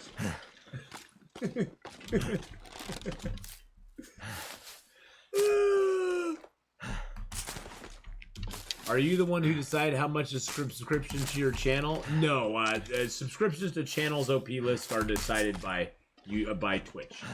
We have no control over that. I like peanut butter toast with egg on it. Hey, I like ketchup on my egg, so. Yes, I constructed it, then toasted it. Yeah, no, I'm not talking making a piece of toast and then putting peanut butter on it. I do that all the time. But for a while, yeah, it's like a grilled cheese, but it's a grilled PB&J. And it's actually really good because the peanut butter and the jelly both get hot inside of it. And you gotta let it cool just a little bit so everything kind of congeals a little bit. But, oh man. Oh, grilled cheese with tuna. Oh, grilled cheese with tuna is actually really good. Peanut butter and cheese. No, but I really liked peanut butter and mayonnaise when I was growing up. Somebody just threw up in their mouth. I heard that. I heard that. I heard somebody just throw up in their mouth when I said that. My dad loved peanut butter and mayonnaise sandwiches. I always thought they were gross, but they're actually not too bad. I will try anything with peanut butter, okay? Peanut butter is like my go-to. Everything is better food. Everything is better with peanut butter. My mom would make me peanut butter and raisin sandwiches when I was young. She would also make me peanut butter and banana sandwiches when I was young. So I would have peanut butter and raisins and peanut butter and bananas. Peanut butter and bananas are actually really good. Oh my god. If you've never had a PB&B, it is the best sandwich ever. It is so delicious. I bet Ones doesn't eat mayo and peanut butter. Peanut butter and bacon on toast? Oh, dang, dude. That sounds so good. Sounds so good. My dad drank Pepsi and milk. Peanut butter and bacon sounds really good. But yeah, my mom, I didn't like eating my vegetables and fruits when I was a young person. I was very bad about that. The Instagram still exists for peanut butter fans. Oh, okay, cool. Name Peanut Butter Jesus Christ. I'm very concerned about this because I haven't heard any wolves up here at all. Like zero.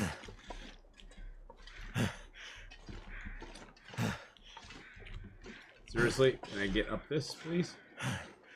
There we go. Isn't it weird how some things are climbable and other things are not climbable? Like some things, for no explanation, I can't get up there for some reason. I don't know what that is. He's just around the corner. No! Almost as good as a double cheeseburger with peanut butter and a glazed donut. Hey, you know, Killer Burger has a peanut butter burger. Unofficial peanut butter burger on their menu. And I get it every time we go. Have you ever been to Fat Dabs? Have you ever been to Killer Burger? Oh my god. I like Five Guys burgers and fries, but Killer Burger has the peanut butter burger, and it is... It's so good. I love it. Unicorn Felicia, hello, hello. You know what goes good on a burger? Maple syrup. Maple syrup. It's a heart attack on a plate. Yeah, pretty much. I have those all the time, though, so... There's one feather. We got one feather off that dude. That makes me very sad. Yeah, Five Guys is good, but it's just that's the thing. It's very expensive. Peanut butter pickle bacon burger. Mmm. Yes, that's the one. That's the one. Yeah, you're paying for gourmet stuff, and it's like, it's a burger, dudes. It's a burger. I'm sorry. Sure, you give me 5 pounds of fries, but can I really eat 5 pounds of fries? Is that really something I'm going to want to try? The answer is most likely no.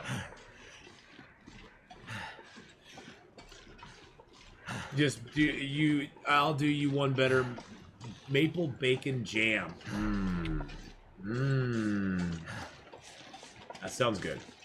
Quote of the peanut butter burger. I did miss the clap that time.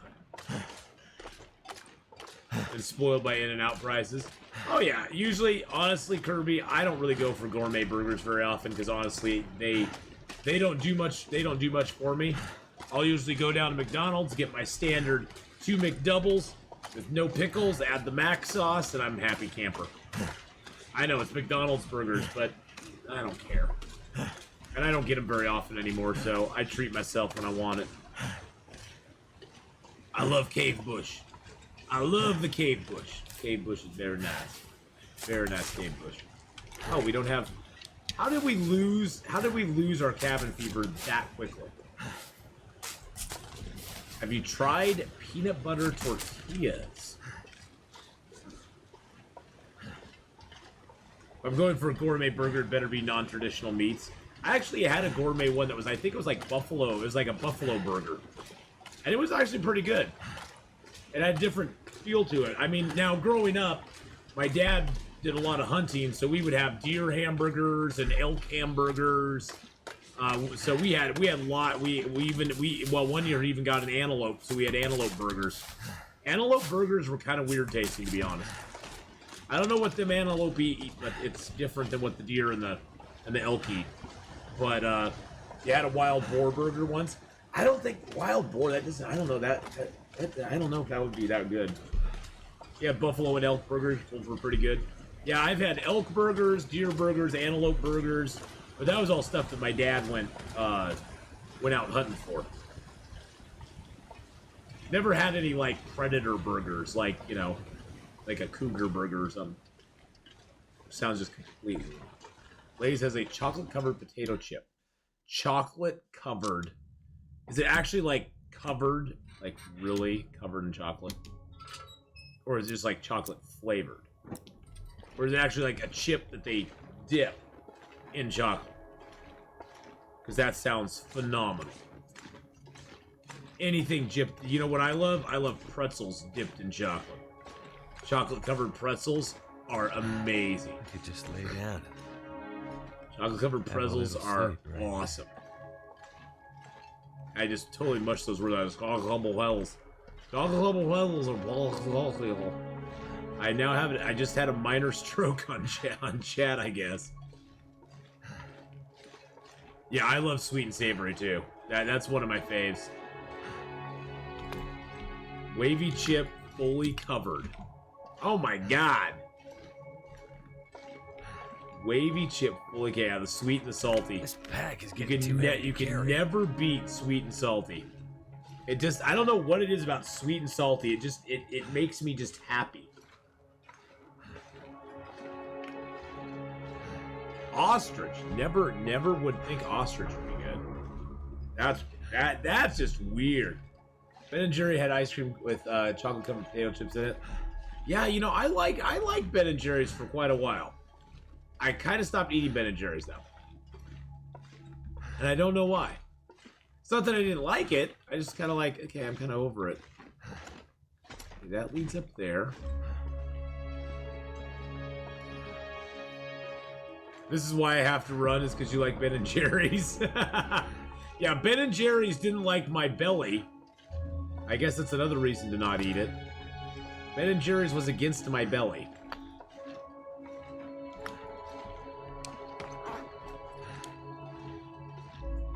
Alright, well I say we just sleep in here for the night. Because we're really tired. Let's drink our water.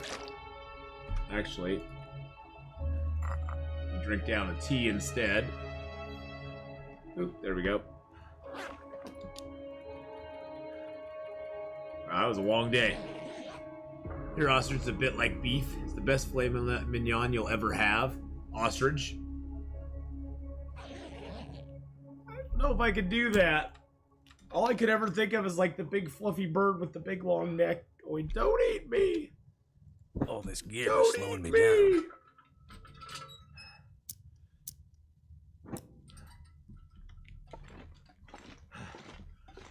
I feel bad for it. I wanted chocolate like 1:30 a.m. yesterday. I tried to eat I tried an Oreo Gold for the first time, and it was delish. All the sponge toffee goodness without sticking to your teeth. Ooh. What are your thoughts on Stacy? Who Stacy plays? Or just on Stacy? Or Stacy's mom? Because Stacy's mom has got it going on. Well, my thoughts on Stacy is, baby, can't you see you're not the girl for me? Because I'm into Stacy's mom. So.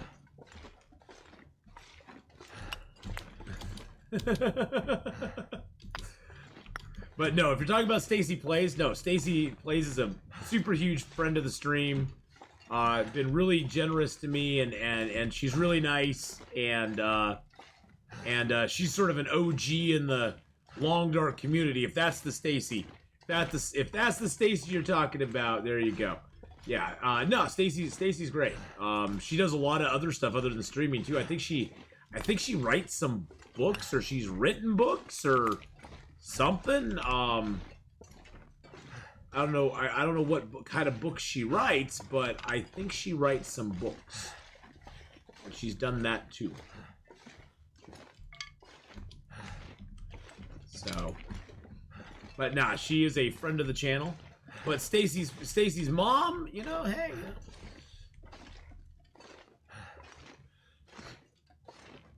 Do. Now I got that song stuck in my book, in my head.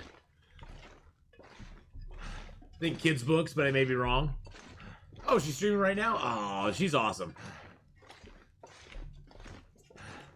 But no, Stacy Plays is a really nice gal. She's been playing The Long Dark, I think, since it like came out, like ages and ages ago. She started playing it. Well, the grape soda in the game, for those of you who don't know, the grape soda in the game is named after her. So that shows you what an OG in the game she is. She's been playing this since the dawn of time.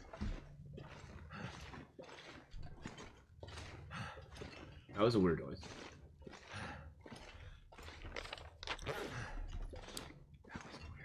Stacy's grape soda, exactly. Stacy's grape soda. So this part of the cave here is what I like to leave a few things here. Mainly fuels. So I'm gonna leave a little bit of this. And a few of those. Let's just put out that real quick. Okay. Got the deer hides, got all that there. I actually got some feathers, which is nice. I won't ever really use that book, so I'll just leave that book here too. Let's fill up our lantern again. Animal Crossing is an addiction. It's an addiction. It is. Animal Crossing is an addiction. It would be cool if Rachel Hunter rated us. Ooh, is Rachel Hunter? Really? Yeah. Yeah.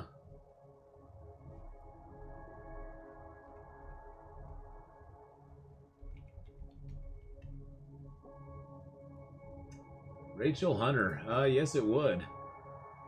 Yes, it would. Rachel Hunter. Oh, sorry. I had to go look up. I had to research something. There. Sorry. That was for research.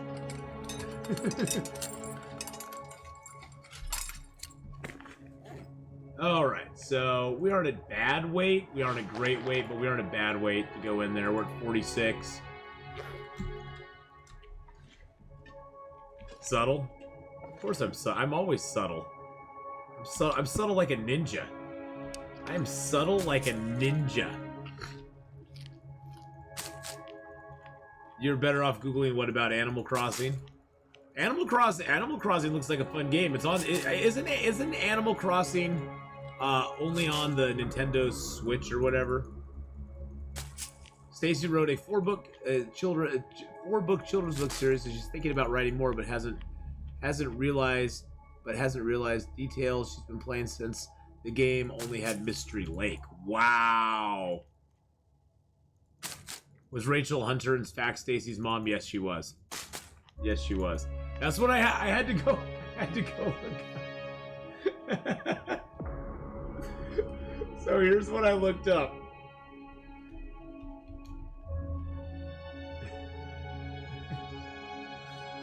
This is what I looked up. I'll show you what I looked up, okay? This is what I looked up right here, and it's embarrassing, but I'll show you. This is what I looked up real quick. was like, oh yeah, Rachel Hunter. Oh yeah, she was Stacy's mom.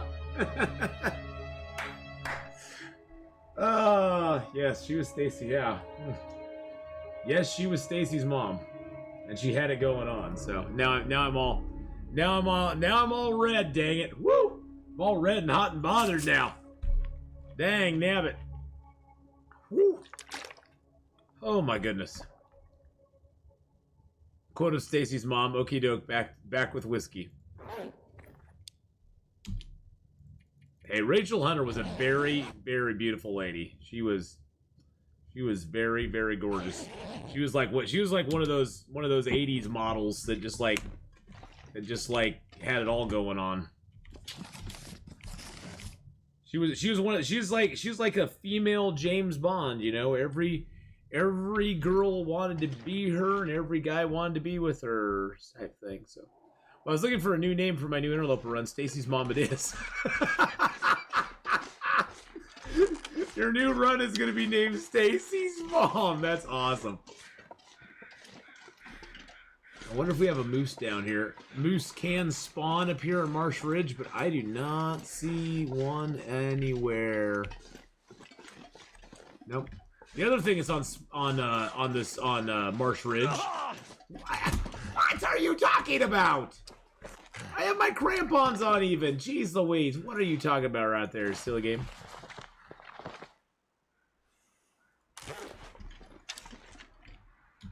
What have we here?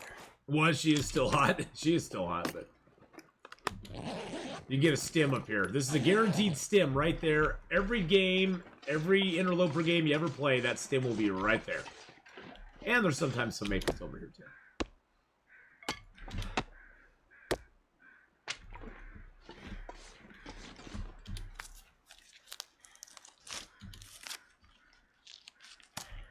It's a real-time life sim where you live with animals on an island. There you go.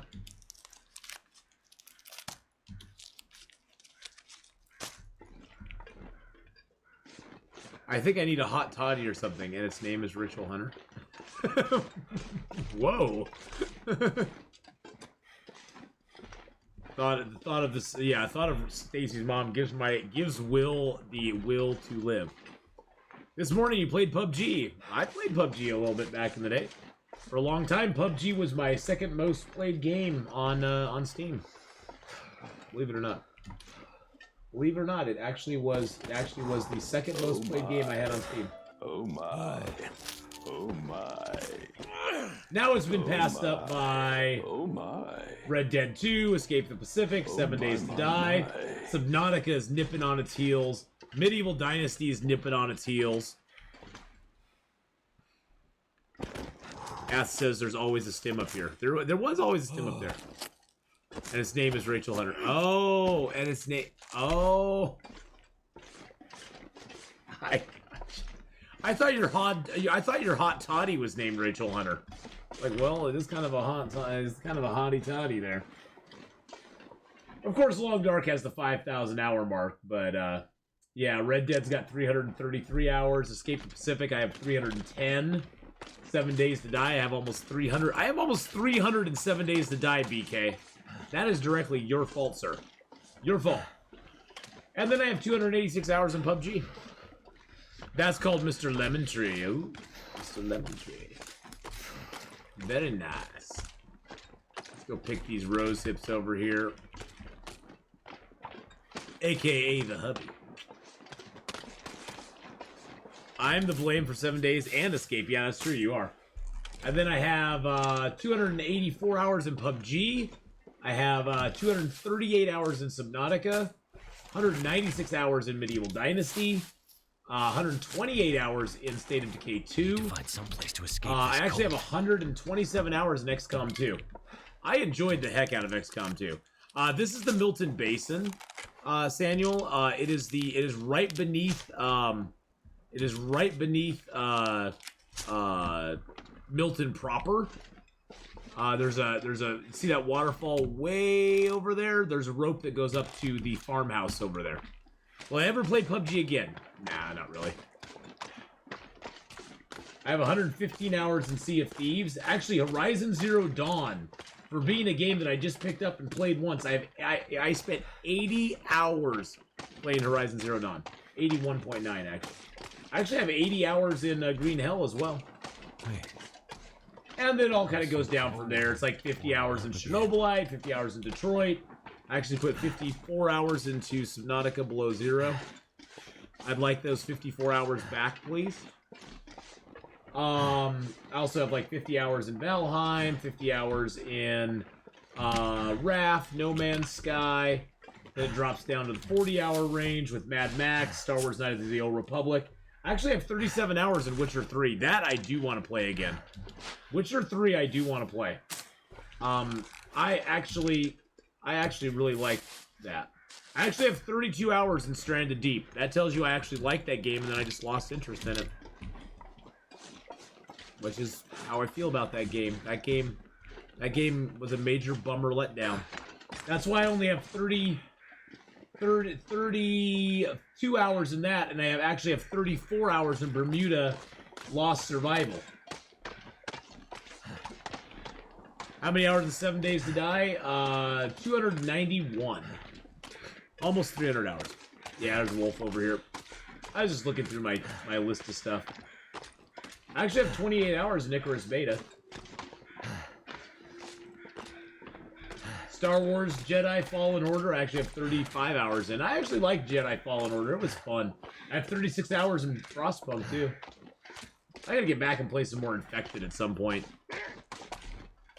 Void Train is not on Steam. Void Train is an Epic Games only game. It's only on Epic. I just kind of lost interest in Void Train, to be honest. Void Train was fun for a while, but it just kind of got repetitive after a little while. I don't know. Yeah, Epic Games. I don't even think I have Epic Games. I don't think I even have an Epic Games launcher on. Oh no, I do have the Epic Games launcher there. I didn't even know if I had that on my old computer. I got it on my new computer, but I didn't think I had my own computer. My old computer. Oh shoot, I have to sign in. Oh god, I have to sign into Epic Games there? I don't even know what my... I don't even know what my stuff is.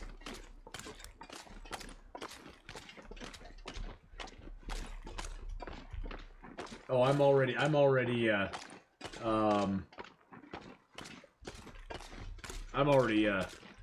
there.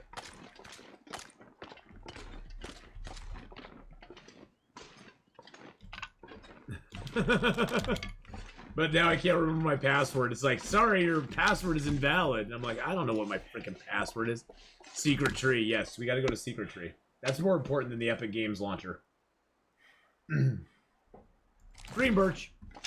And then we're gonna pop through here into Secret Tree. Hoo-ha-ha! Secret Tree, Secret Tree, Secret Tree, Secret Tree. Oh, oh, oh, oh. And then we'll pop out through the wall. Boop. Yes, we love Secret Tree. Secret Tree is the most important thing of this whole zone. Stranded Deep, I played a bunch of Burly Gamer back in the day. I played a bunch of Stranded Deep. I enjoyed it, for the most part. There were parts about it I didn't like, especially the UI in Stranded Deep I just was not a big fan of. It was not for me. But, time for a T-circle. What? A T-circle. We could do one. We have enough T's. We could probably do, like, several concentric rings of T-circles. Actually, we're gonna stay here for a night. I'm gonna see if the moose is here. I'm gonna see if the moose is up and about. Oot and a boot. I'm gonna see if the moose is oot and a boot.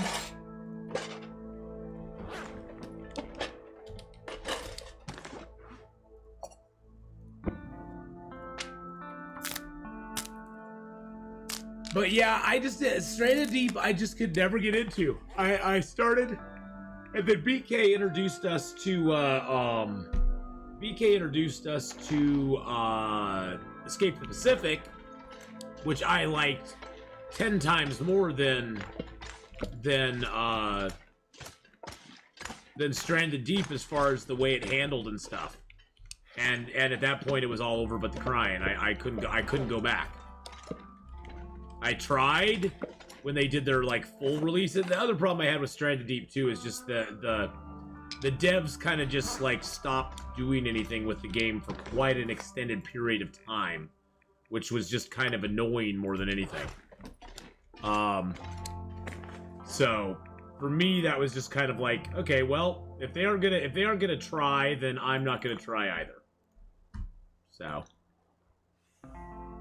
there is no Halloween event. I know. I was hoping they'd go back to 7 days to die. I was hoping they'd go back to 4 days of night, honestly. I sort of wanted another 4 days of night with corrected zone loot spawns for rifles and revolvers and stuff. That was my hope. Well, it looks like the moose can be here, because there's this moose marks there. I don't see the moose. Doesn't mean he's not around, I just don't see him. Yeah, I was hoping for another 4 days of night myself. But, they nixed the whole thing. No Halloween event. 4 days of night, the first 3 days were really fun. So, the first day of it, Samuel, the first day of 4 days of night, there was no nasty wildlife out. The entire event takes place at night, though. There's no daytime ever. Although you can craft and read stuff as if it's daytime out. But the first night was peaceful.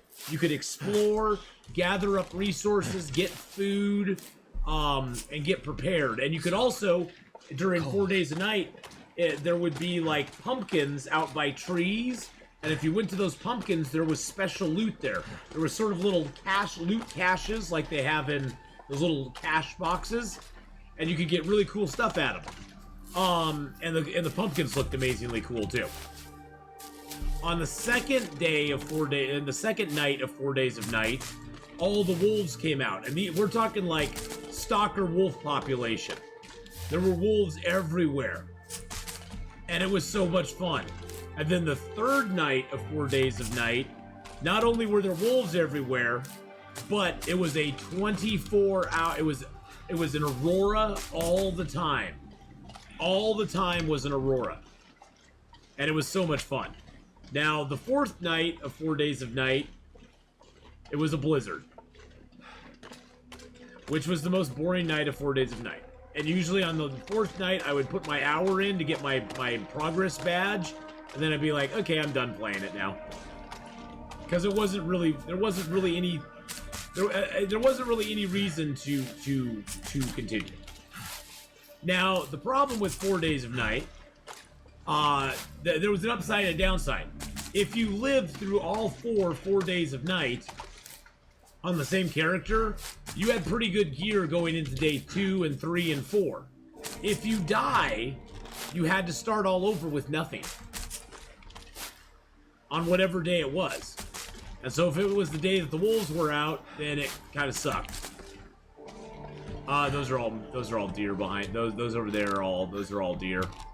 Those are all deer, unfortunately.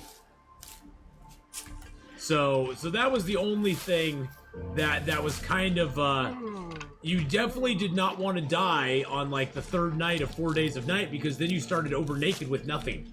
And it was still the third night, and it was an aurora with wolves out. So traveling was very, very dangerous. But if you could survive all four days of night, it was really fun. And honestly, the difficulty settings weren't that bad. It was like Voyager with Stalker Wolves. Is what it came down to. So the settings weren't horrible. They were manageable. Hey, how you doing? Can you attack? Moose can attack you, not deer. Yes, moose. Yeah, moose can get me, not the deer. Not the deer. The deer just run. The deer run from me. The deer have smartened up. Let's see what we got over here. First aid kit. How you doing? Leper Coltier?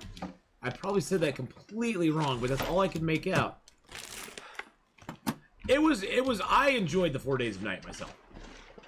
I like the Darkwalker event too.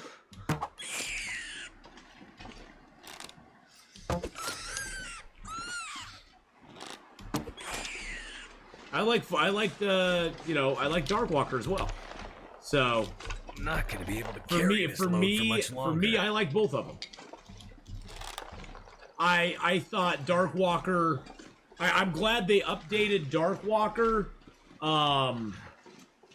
into a challenge that had an ending, because that's the only thing I did not like about Darkwalker, is that it really had no definitive ending to it. You basically got all the pieces of the puzzle and there wasn't anything you could do with it. That was my only complaint about Darkwalker. I liked the concept of it. It was pretty cool, and it was scary. So have I done the 4th episode? Yes, I did do the 4th episode. I thought the map was, I personally, these are my personal feelings, so Sammy, just chill out for a second. Before you come in, Nugget Sammy, saying it all sucked. I enjoyed the map a lot. I enjoyed some of the puzzle stuff in it. I enjoyed some of the interactions that you had with some of the characters. The 4th or final act of the game, I was not a big fan of.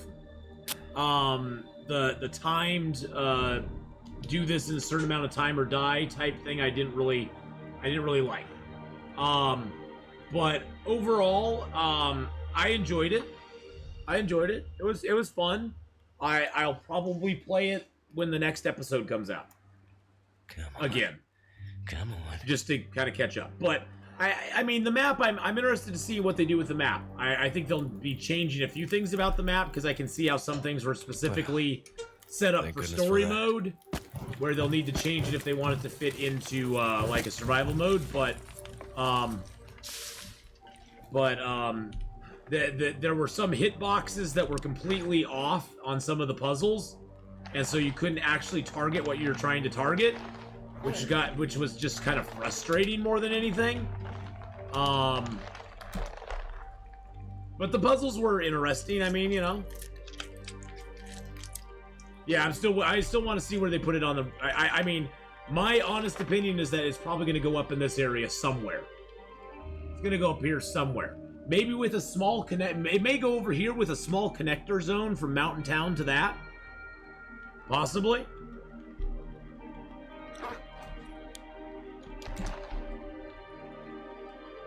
But we'll see. We'll see what happens.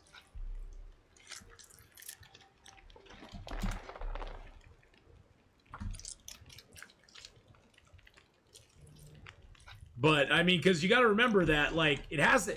I mean, in my opinion, it has to connect to Milton in some way. Yeah, it has to connect to Milton in some fashion or another. But maybe it doesn't. I mean... Or Mountain Town, sorry. I always call it Milton. I'm horrible at that. I don't know why I always think of it as Milton. It'll always be Milton to me. But, yeah, it's gotta... In my opinion, it's gotta connect to Milton some way. One thing for certain, it is on Great Bear. It is on Great Bear. Do things cure any faster or slower inside versus outside? Well, Burly Gamer, outside, they never cure. If I drop this gut right here, this gut will never cure right here. That gut will slowly rot away. Now, if you're talking about, like, inside a cave versus inside a house, same exact. Same exact amount of curing time. Every item on it has a curing time listed. Like guts, 5 days. 5 days on guts. So you got a 5 day wait on a gut. No matter where you cure it, it'll take 5 days. And it doesn't have to stay in the same spot for 5 days. It can be moved around. You can actually move a gut around. You could like let it cure one place for a little amount of time, move it and have it start curing in another place as well. It never loses its curing that it's already got. So if you cure it to 20% in a cave and you need to move, you can pick it up, take it to a house, drop it off, and it still keeps curing from that 20% point on. Now, traveling with guts that are uncured, no matter how uncured they are, can be very dangerous because wolves and bears tend to smell them from a long distance away. The more of them you carry, the more smell you get, and it can be really bad. If I pick up... Right now, if you notice, I have no scent lines on me. I pick up these guts, I now have 1 scent line. I pick up the rabbit, I got 2. I pick up another rabbit or 2, and now I have 3 scent lines on me. 3 scent lines means my aggro radius has gone from here to 1 to 2 to 3. And now things will come from a long distance away. Wolves and bears need those guts to maintain their jackets. They probably do.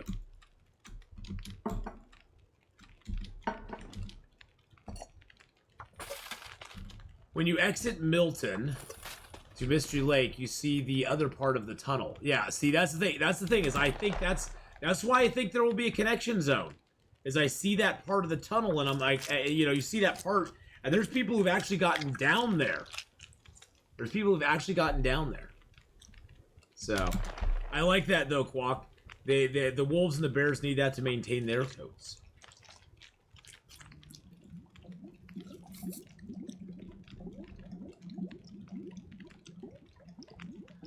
No, the path being blocked is part of the story, because the guy even said that Astrid was able to crawl through it, and they weren't able to keep up with her.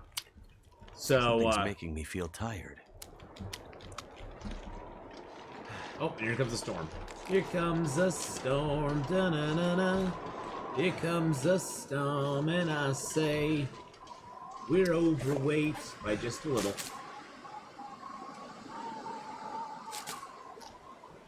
They're making survivor sausages. Ew. Ew. Survivor sausages. That's just gross.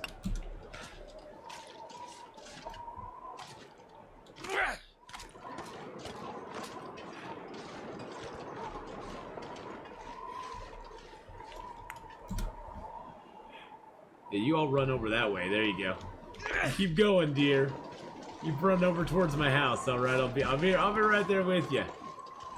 I'll be right there with you, my friends. Feels like a lot of gear. Oh god, I picked up 2 rocks. It does not feel like a lot of gear. Just wanted to check and see if there was a birch or maple over here. Sometimes there is. Nope, no birch or maple. But we'll pick up the rose hips, because why not? Will sausages. Yes, will sausages. Have I settled down somewhere? Oh no, I'm only on well, I'm only on day 33, and honestly, I never settle down. I never truly settle down in this game. I'm kind of a rambling kind of person. I'm gonna drink a little bit of coffee because my energy's down. But yeah, I never actually like truly settle down. That just is not my style. What's I got a little too much weight on me now. But yeah, I mean, I'm heading towards Hush River Valley because that's where I want to go. That's where I want to go from here. No, you can't go over that direction, you stupid deer. Nope, don't go over this way there. You gotta go the other way. Other way. You know, it used to be easy to herd deer. Deer starting to slow me down. No, herding deer used to be an easy task. Now herding deer has become so much harder. So much harder.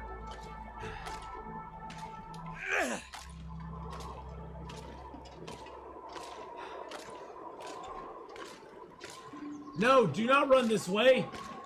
You stupid deer. You stupid deer. Grr. I should have left him over there. You know how you can get beef, pork, chicken, and turkey sausage? What? Yeah, they run off in random directions. Well, it's because before Owl Nuggets, it was so easy. It was so easy to herd the deer. Let's just be honest.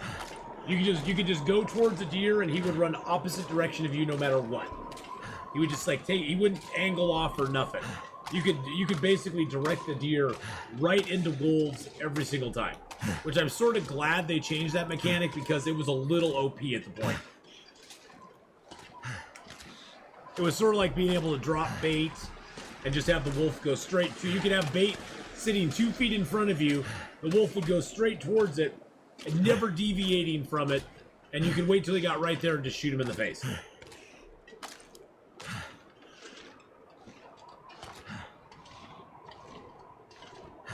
Fish sausages can get fish fingers. It's same. It's sort of the same as a sausage.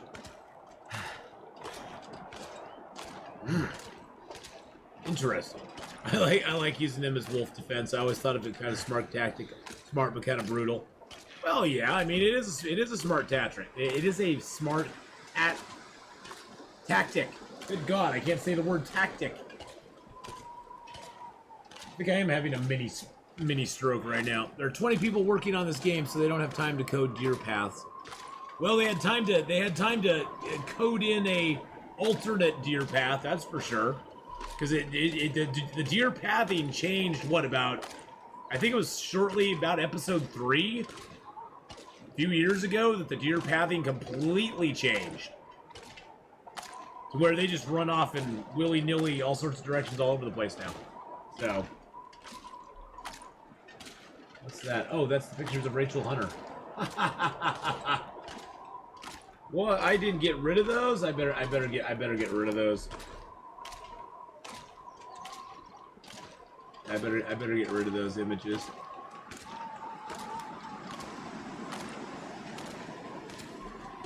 Ah, she is still very pretty.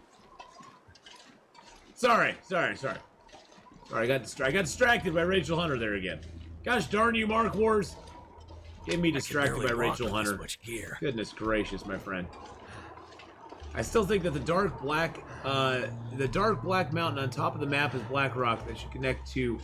Yeah, I pretended to get rid of him. I still have him up there, so I can sort of glance over every once in a while. I'm pretending to get rid of him. We're gonna go into Secret Cave one more time. Secret Cave. Secret Tree. Ooh. Do I have stims? Yes, I have 3 stims. I actually have 4 stims on me now, don't I? I got 4 stims. I got 4 stims on me. It's getting dark out here. It is getting dark out here. Shelter. We have shelter. So this cave here in Milton, I love. I called Rachel. Rachel, yes. Hey now. This pack is getting too heavy to carry. I sure would love to get the moose down here, since we know the moose is down here.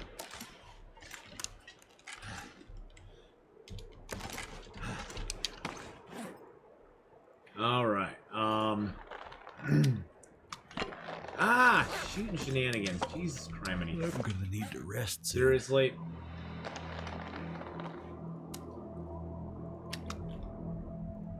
Drop that. Let's drop that. Those are already cured, but I just don't want them in my backpack. They're a little heavy. It's extra heavy stuff I don't need to carry with me.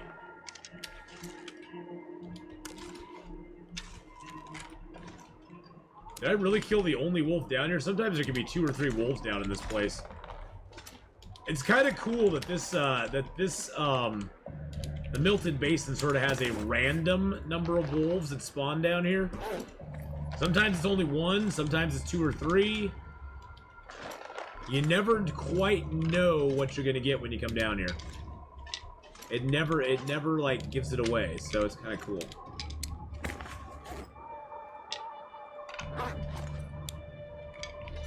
Let's put that cured maple in here with the others. I picked up a bunch more mushrooms. That's awesome. Let's go out here and dump a few things in the backpack that are small that I don't want to have on the ground, including my arrow shafts, my arrowheads. Let's put some birch bark teas in here. Let's put one of these pots in here. Feathers in there. I know, this first world interloper problems, boys and girls. I got too much stuff on me. I'll make up those mushrooms tonight.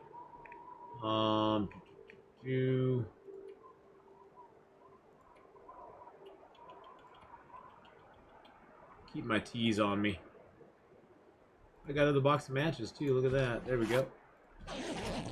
Gonna vegetate on the couch, maybe watch a film. All right, Miss Honeypot, have a great night. Go back and watch. You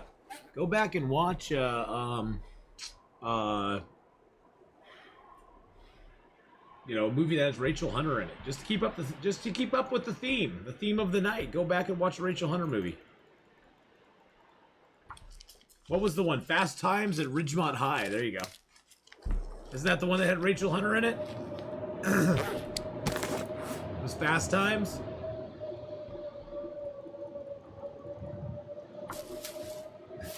Wayne's World. I loved Wayne's World. The first Wayne's World. The second Wayne's World was kind of meh, meh, meh, meh, meh, meh. I'm so tired. The second Wayne's World is what happens when something that's really popular that like takes off. Nobody expected to take off. It takes off big, and then they basically rush to put a second one out. It's like them talking about, at this point, they're talking about doing a season 2 for Squid Game. But they just leave that show alone. If you've not seen Squid Game yet, it's horrific, but it's awesome. I absolutely I couldn't stop watching it. It was so good. It was so good. And watch it in the original language. The acting in it's really good. You don't get that with the subs, with the dub, I mean. But it's like that. They want to put out a season 2, where I guess the guy who made Squid Game, it's like he's been working on that for 10 years. I mean, how is a season 2 that they try to rush to get done in a year and a half or a year? How is that going to even be equal or close to equal to the first season?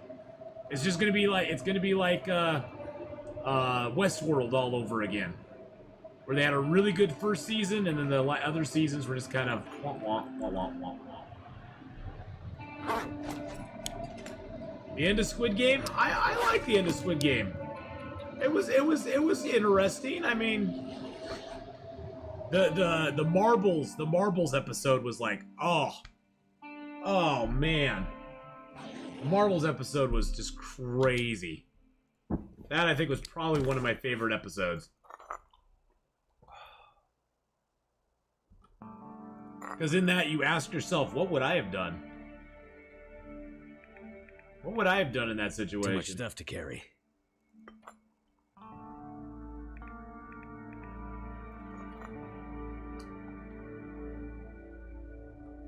But I won't give anything away.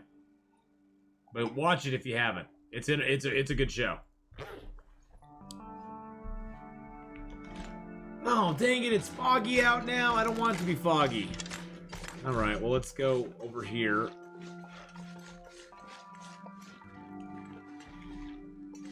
Bye, Mrs. Honeypot. Have a good night. I can't really look for the moose, because the moose will see us long before we ever see him. It's a battle royale movie, yeah. It's like a battle royale, but I think it has an interesting twist on it. I think it has an interesting twist. It has some things that make you go,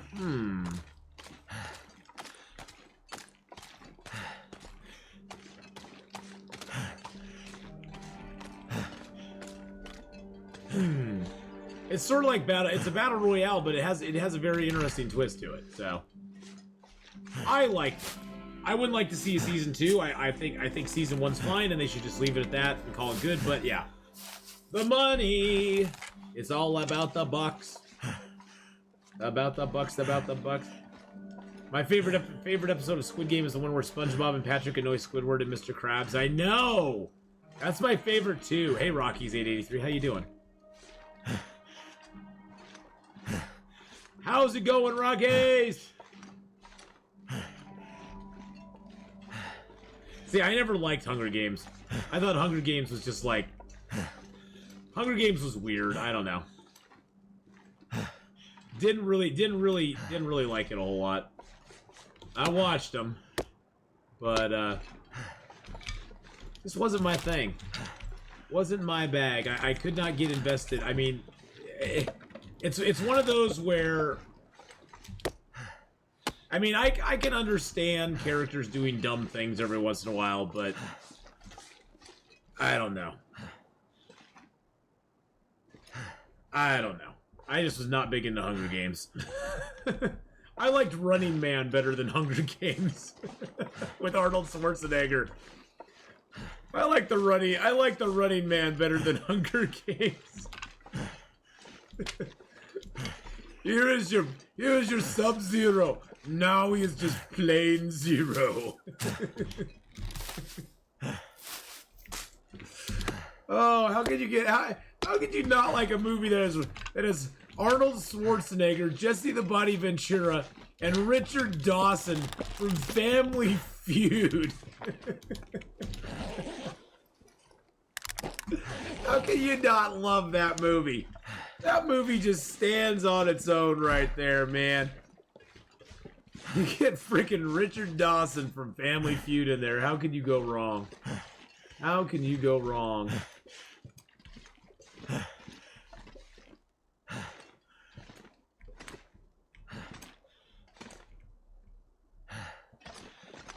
This is like Hunger Games playing a game with a bow. Someone's hungry. Well, I didn't really like the Harry Potter movies either. I know that's sacrilegious to say. I read the first couple of books. I thought the books were decent. I mean, you know, they reminded me a little bit of like a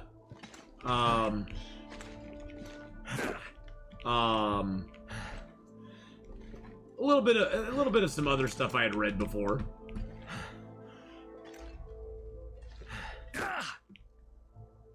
But yeah, I was never big into Harry Potter though. Never big into Harry Potter. But you know, I can see its appeal. I definitely can see its appeal. Don't tell me what I can't. Tell me what I can't do. I think if I had been younger when Harry Potter came out, I probably would have enjoyed it more. Don't tell me what I can't do. Don't tell me what I can't. Then they gave Jesse Ventura crappy armor. Yeah, exactly. I know, that was awesome. That was freaking awesome. The Harry Potter movies did miss a lot of Rachel Hunter. They did. They did. I have seen Lost. It was really good for the first like 3 seasons. After that, I kind of lost interest in it. I watched it all the way through, but I just didn't. It just kept getting weirder and weirder with no real, like, I don't know. It just seemed like they didn't know what they wanted to do with it. The first season of Lost is incredible. The second season is pretty good. The third season is okay. And then the last few seasons just kind of went. I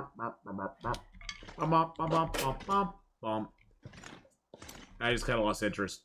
I watched them. Don't get me wrong. I watched them. But it just kept getting stranger and stranger and stranger and stranger. And then the ending was like. Okay, I saw that in the first season. Time for some thrilling heroics. The ending was like, okay, I saw that coming first season. You should have done something different. Branjum! Thank you for the host of the raid there, Branjum. How you doing? But yeah, Lost wasn't bad. I mean, it was a great concept. But like many other of Jar Jar Abrams' things, he kind of did a half fleshed out idea, abandoned it for some other shiny toy, and left it in the hands of people who didn't know what to do with it. Someone in chat recommended Midnight Mass. Somebody, and it is for sure living up to expectations. I heard about Midnight Mass. I have that on my list of shows to watch at some point in time. Yeah, Lost. I like Lost. I really enjoyed it. So, yeah, I'm the Lord of the Ring generation too. I really enjoyed Lord of the Rings.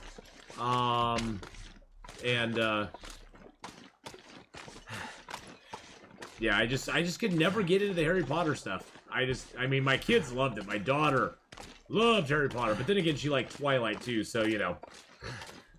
let's not go there. I had a lot of problems with Twilight. Vampires going out in the daytime. Come on now. Come on now. Vampires in the daytime.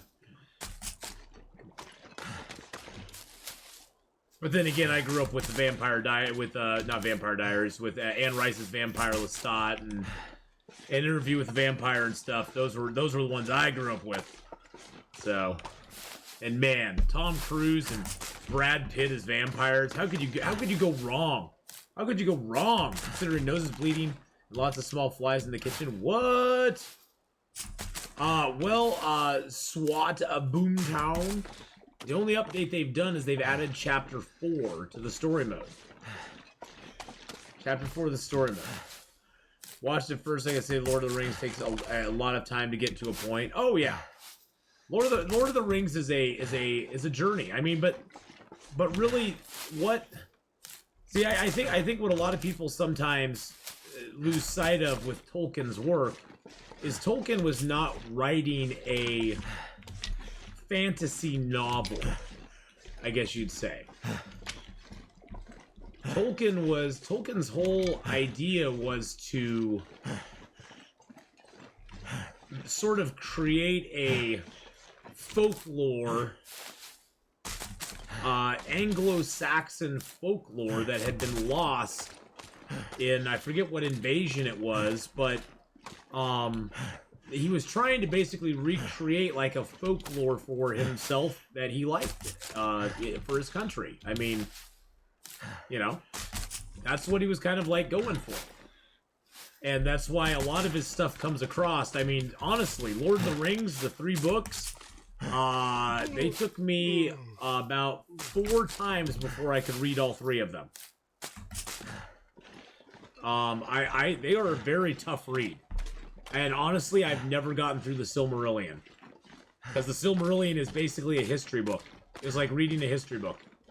There's no dialogue, there's no people talking to each other, it's just telling you about stuff. The Hobbit is the most accessible of them.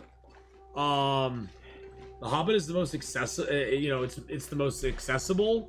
Lord of the Rings, though, I mean, Peter Jackson did a great job bringing Lord of the Rings to the theater in a way that I personally never thought would be possible. No, I never, ever thought it would be possible. But, yeah, the extended version is great. Yeah, I got that. But, yeah, I mean, you know, Tolkien even said at one point he thought that, you know, when somebody asked him about, you know, making his books into movies, he was like, it's going to be, you know, it's impossible. They'll never be able to do that. And we saw with The Hobbit how it could go completely, absolutely wrong. Because honestly, I did not like the Hobbit movies that Peter Jackson put. I couldn't believe those were the same movies. I couldn't believe those were the same movies put out by the same guy. I was like, what? Lord of the Rings felt so down to earth. Even the fantasy parts of it felt so down to earth, and The Hobbit just felt like kind of comedy. It felt like, haha, here's these funny-looking dwarves singing with their funny-looking beards. They all have a unique beard for the dwarf. You know, it's like, wait, am I watching a Disney movie right now? Smaug was well done, but didn't make up for everything else, and they added too much stuff in. That's the thing, is like they strayed too far from the source material of The Hobbit because they wanted to add all this extra lore into The Hobbit that didn't need to be there. They wanted to add romance, and it's just like every time they deviated away, I was just like, I was bored. I was just like, okay, I don't really care. When are we getting, you know, because the way because for me, The Hobbit is several things. You have the interaction with the trolls, you have the interaction with Gollum, you have the interaction with the spiders, you have the interaction with Smaug, you have the final battle, and you have the people in that town, the one dude who shoots Smaug, and that's it. Boom, there's the story. Don't need to go on from there. You don't need to go on from there. You don't need to have all this extra stuff in it. It's like, oh my god, you put like 5 million things into The Hobbit that didn't need to be into The Hobbit. Yeah, exactly. And The Hobbit, The Hobbit is at one movie. They could have done, you could do The Hobbit in one movie. Yeah. Dumb question, I've never seen it. The Hobbit, is that where Gollum comes from? That is where the character of Gollum was originally in the stuff, yes. The character of Gollum you briefly meet in The Hobbit, in the mines, beneath Misty Mountain. You briefly meet him, but that's all that you don't really interact. You have Riddles in the Dark. Riddles in the Dark is one of the best. Riddles in the Dark, I love that chapter of The Hobbit. They do have a Hobbit. Yeah, it's animated. And it's really good. And it's really good. Where there's a whip, there's a way. Yes, I love the Hobbit animated one. The Hobbit animated was amazing. I don't know why they had to go mess with the Hobbit. Stop messing with my stuff. But yeah, Lord of the Rings is 3 movies, and it should be 3 movies. Riddles in the Dark is a chapter that was later rewritten to better fit Lord of the Rings story. Yeah, it was, wasn't it? It was, wasn't it? I forgot about that. In the early books of The Hobbit, it was different than it is in the later ones. Legendary Cashin, how you doing? We're gonna check for the moose out here. See if the moose is on the loose. Excuse me.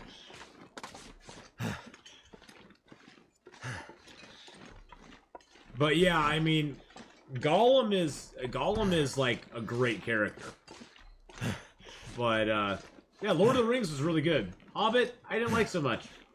I think, let's see, I saw, was it the first 2? I didn't see the last one. I just refused. I was like, well, I'm just, I'm voting with my money, and I'm moving along, and I'll find something else to enjoy. I neither had the time nor the patience for it. I actually enjoyed the movie Free Guy. If you're looking for a movie just to like have fun with, be nostalgic with, and just not, just let your brain just not have to work at all. Free Guy is pretty fun. I mean, he's got Ryan Reynolds in it. He's awesome. He's funny in it. He's just playing Ryan Reynolds in it. And it's a fun kick in the pants movie. My friend and I were going to go watch Dune this weekend, but he's got stuff he's got to do. So we're going to go see Dune next weekend. I'm actually curious to see it. I've heard mixed reviews of Dune, but I've never been a big Dune. I don't know, what do you call them? Dune heads? Dune-ish? Duners? No, it sounds like Nooners.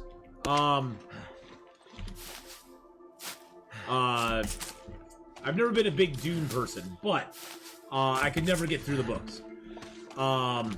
You like the streamer appearance? I thought that was pretty funny. Yeah, brain not working, check. Yep, exactly. But I love the first Dune movie with Patrick Stewart and Sting. I mean, how could you go wrong? I love the first Dune movie. That was ever, the first one. The original one. So I'm curious to see how they do with this one.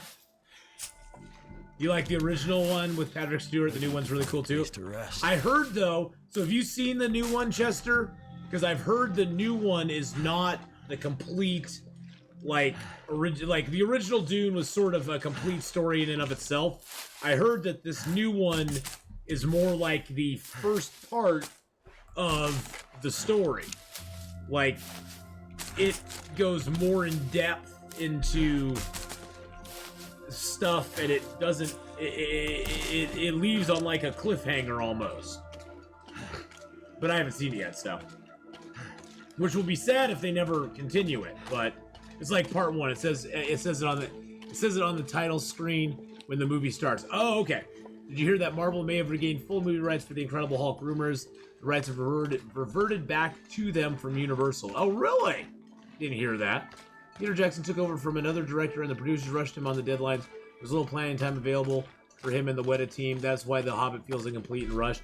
Yeah, For me, Atheenon, The Hobbit just felt very cartoonish compared to the feel of The Lord of the Rings. The Hobbit just felt very cartoonish to me. It just felt it was over CGI'd like crazy. I think that's one of the things I really appreciated about The Lord of the Rings is, yes, CGI is always in play. That's a state of being in movie making today. There is no movies today that don't have some sort of CGI, some sort of post-production CGI effects put into them and that sort of stuff to help the movie along. But I love the use of practical effects that they used in the original Lord of the Rings. There is no such thing as replacing a practical effect. Whenever you replace a practical effect, and the more of them that you replace, people may be fooled, but their brain is still telling them that something is slightly off with it. If that makes sense. When you use a practical effect, even if it looks a little bit janky, people accept it because they're like, well, we know that's real. It's the boundary we have between reality and not reality. And our brain can tell the difference. That's why you'll notice small things sometimes that don't look right. You'll be like, that didn't seem right. You know, and so I think that's one of my biggest things I didn't like about. I wish they had used more practical effects, but I understand what you're saying, Atheenon, that he was rushed. He didn't have as much time. Legolas and Hobbit movies. Legolas and the Hobbit. Don't even get me freaking started. Legolas has no business being in a Hobbit. Legolas was put there for one reason and one reason only. I've been so hungry in my Orlando life. Bloom is hot. That's the only reason Legolas was in there. That's the only reason. There's no... don't even get me started. He doesn't belong in the Hobbit movie. Another storyline that didn't need to exist. But, yeah. Anyway, moving on from there. But, yeah, I agree with you. It was just... It felt rushed. It felt weird. I would love them to make another standalone movie of the Legolas ages backwards. Yeah, he ages backwards. He looks older in The Hobbit than he does in Lord of the Rings. That's kind of scary. That's kind of scary. Let's dump off some of the cattails here. We'll leave those for later. Yeah, I wish they had spent more time with Lord of the Rings. I think that's the big takeaway is it did feel very rushed. Gimli's hot too. Hey, there you go. There you go, Asbjorn. I wish they hadn't rushed it as much, that's for sure. I still think it would have been a hot dumpster fire. Ray and Legolas have to explode. I like Legolas in Lord of the Rings.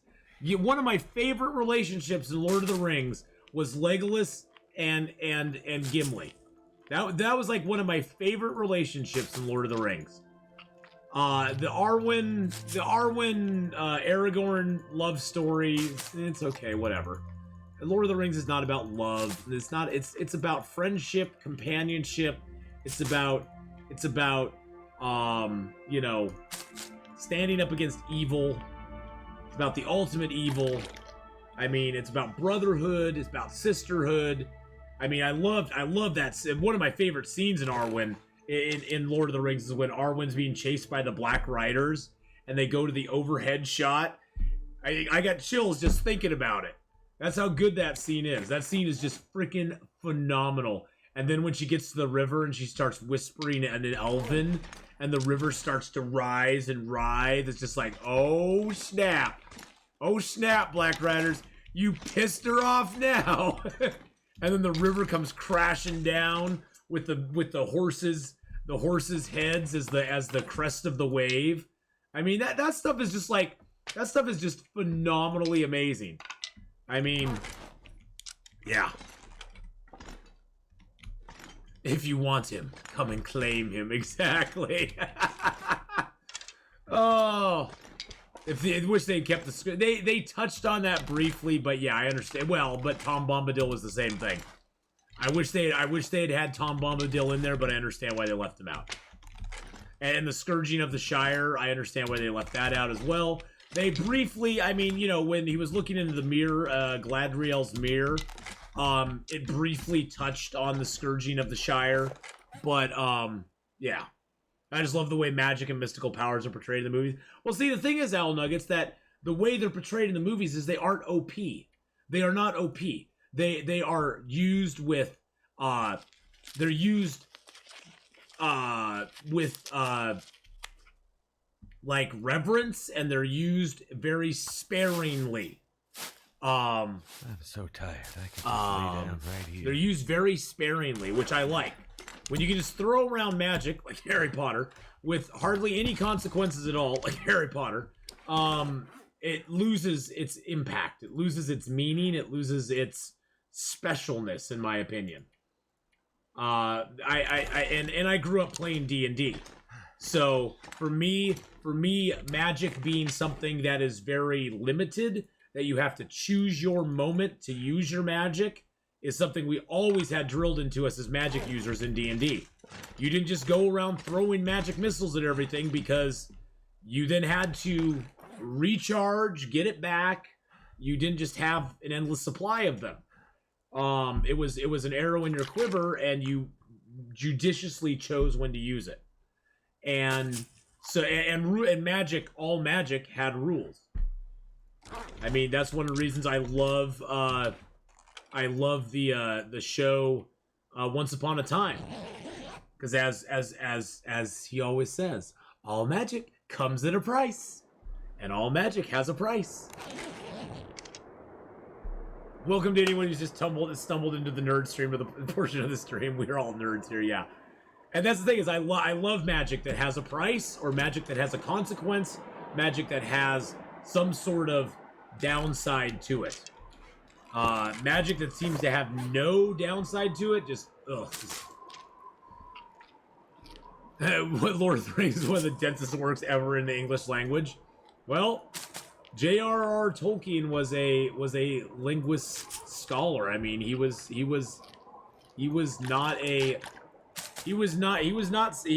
somebody who wrote what he meant and meant what he wrote. Comparing the two is not fair to either, really. Oh, no. Comparing the two is never. I mean, but see, like, I liked, for me, growing up, my Harry Potter was the Lloyd Alexander books, the Black Cauldron books growing up. That, to me, was my Harry Potter back then. Those and, the Magician's Gambit, the Belgariad series, the Dragonlance Chronicles. Those were my Harry Potter growing up. Because Harry Potter wasn't around back then.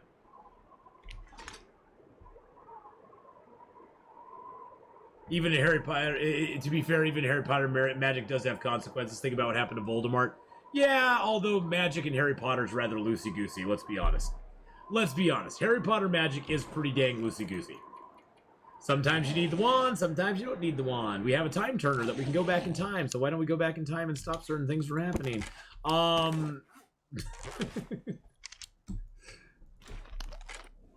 David Eddings is great. Terry Brooks, the Sword of Shannara series. Sword of Shannara. If you've never read Sword of Shannara, you need to read it. Sword of Shannara is awesome.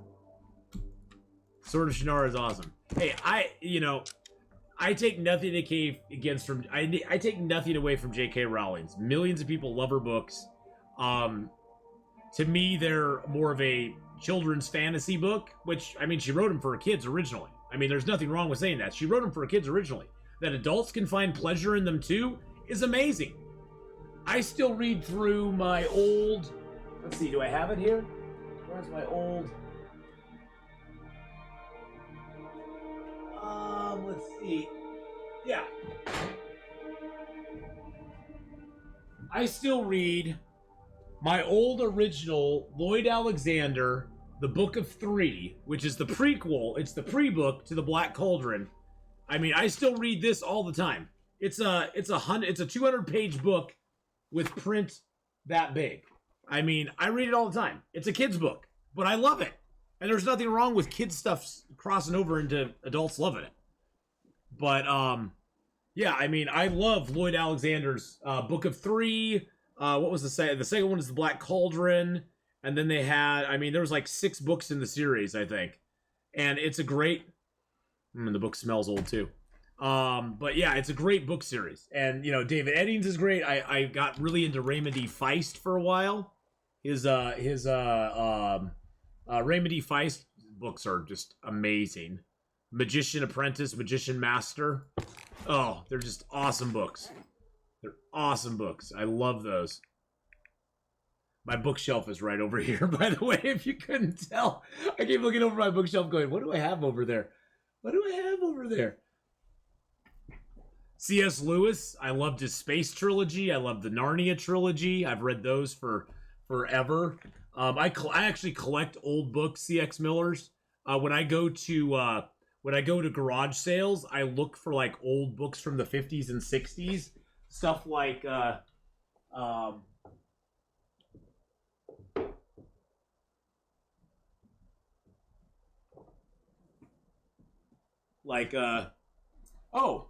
stuff like the old Willow book that the movie was based off of. These are, I'm a big Edgar Rice Burroughs fan too. These are my Edgar Rice Burroughs Mars books. Master of Mars. Yeah. Nope, that's okay. I love the smell of old books. Old books are one of my passions. I love them. All right, so we got most of the stuff on me. God, I really wish the moose would just show up. That would be just like the best. That'd be the best thing ever. The author Stephen Burst. Stephen Burst. I don't remember that one. It sounds familiar, but I don't remember it. The smell of new and old books just hits different. Oh yeah, old paper. I mean, like my old Edgar Rice Burroughs books. It has that 19. Let's see. When was this book made? This book was made in 1979. That's from 1979. Edgar Rice Burroughs, The Mastermind of Mars. The Mastermind of Mars. I love the other thing I love about old books like that is I look for the ads in them. I love it when they have the ads in them. They're really cool. 3 repair kits on you? 3 repair kits. Oh, the 3 sewing repair kits?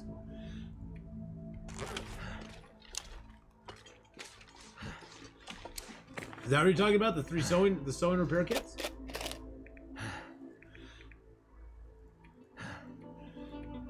Oh, I got lots of stuff on me. I'm going looking for this moose.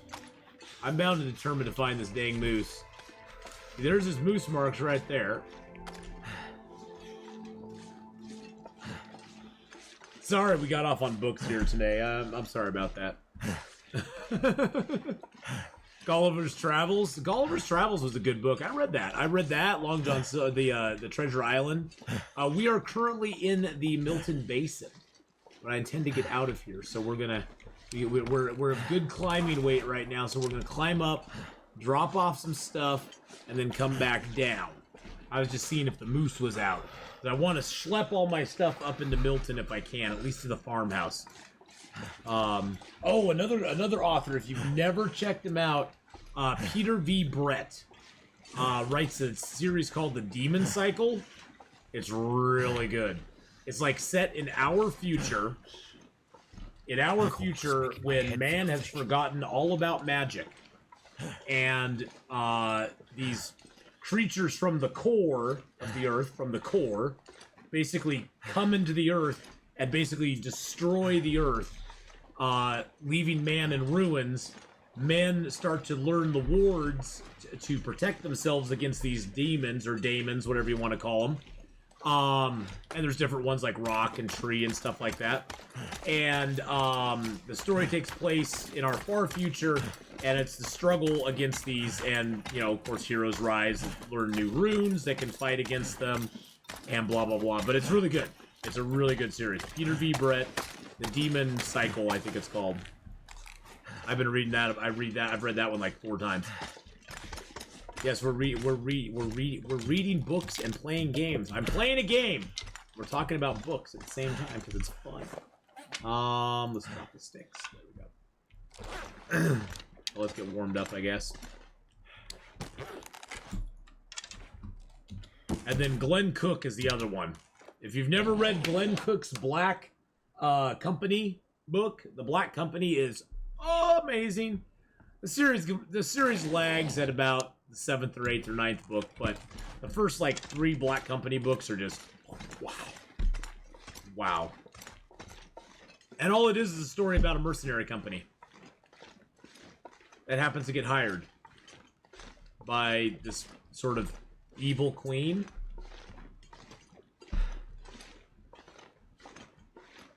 Piers Anthony, loved Piers Anthony. The Xanth series, oh, the Blue Adept series. Did you ever read the Blue Adept one, Murder Merlot? Oh, the Blue Adept series was one of my favorite. The first 3. The second 3 were, yeah. The Xanth books I loved, though. I loved the first about 7 or 8 Xanth books. Those were really good. After that, it got a little punny after a while. It just like everything became a pun. It's like, okay, not everything has to be so punny.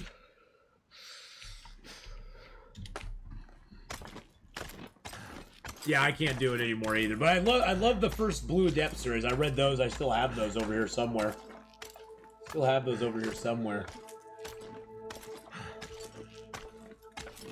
There's also a series out from Elizabeth Hayden. It starts with a book called Rhapsody. That is really good. Rhapsody, Elizabeth Hayden, though. The Incarnations of Immortality, thank you. I was trying to remember the last one, BK. The Incarnations of Immortality was fabulous. That was fabulous, yes. Oh, Piers Anthony's stuff was definitely On a Pale Horse, yeah.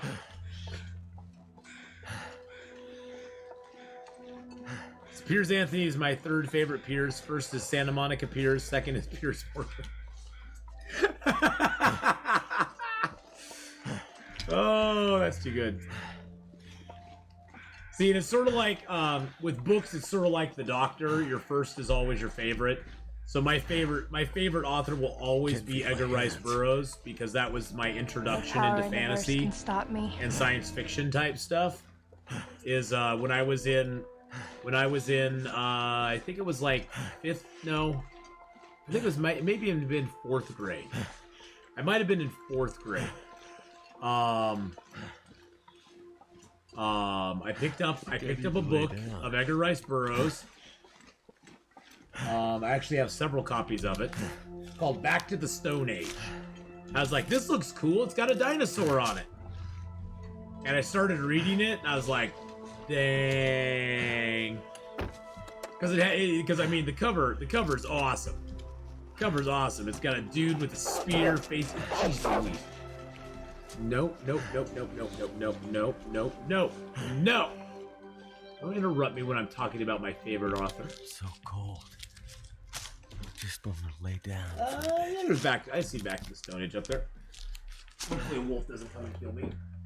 But yes, Back to the Stone Age. It's got a woolly mammoth with a dude and a spear. And a woolly mammoth charging through the brush at him. I actually have 2 copies of it. It's my favorite book ever. I read it every year.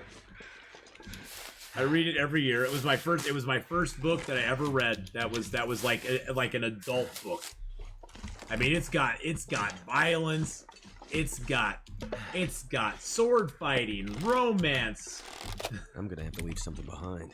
It's amazing. It's a great book. And all it is about a dude who gets stuck at the middle center of the earth. His center of the earth stuff was really good. I need to find the key, damn it. Where's the key? It wasn't behind there. Was it in the truck? It's probably out here. Stream elements? What about stream elements? Quote of the successful Ducky Hug. When asked what's in Sobe, Ath responds with, it's got all those Ing things, yeah. Got all those ing things I can't pronounce. It does. Oh wow, did we get the rare...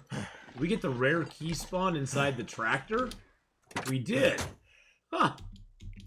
Usually it's in the barn, behind the house, or in the truck. We got the rare in the tractor spawn on that one. You have a serious question regarding Long Dark. Well, we're doing that right now. What advice do you have for people like me who are comfortable at a well-established base who don't want to move on? Move on. This is just normal play. Normal play. Normal Interloper. We just got to Milton.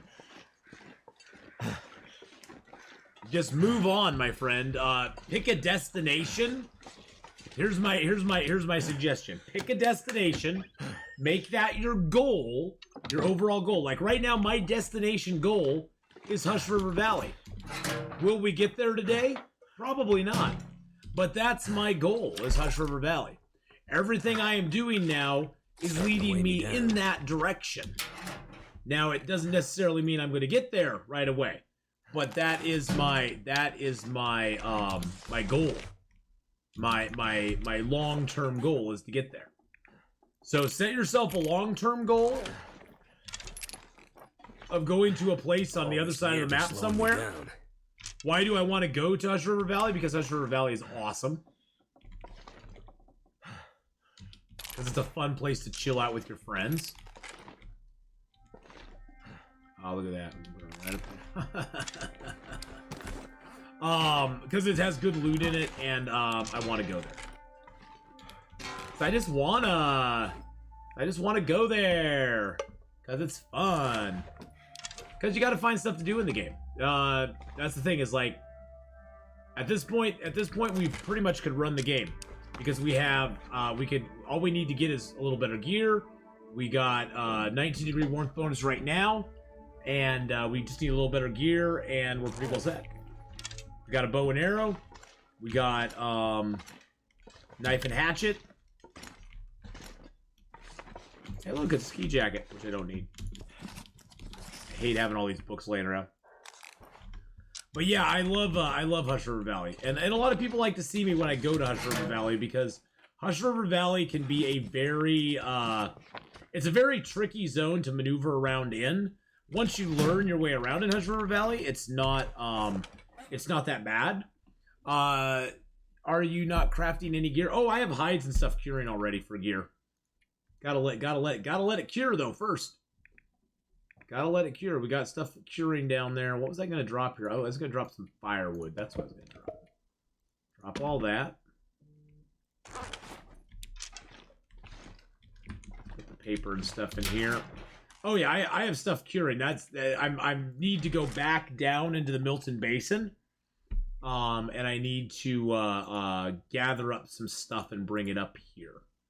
So we're gonna leave a few things we don't necessarily need to take with us up here that we can grab out of here when we come back. Don't need the can. Don't really need the hacksaw. Don't need the hook, although it doesn't weigh very much. Let's get rid of all of our heavy teas.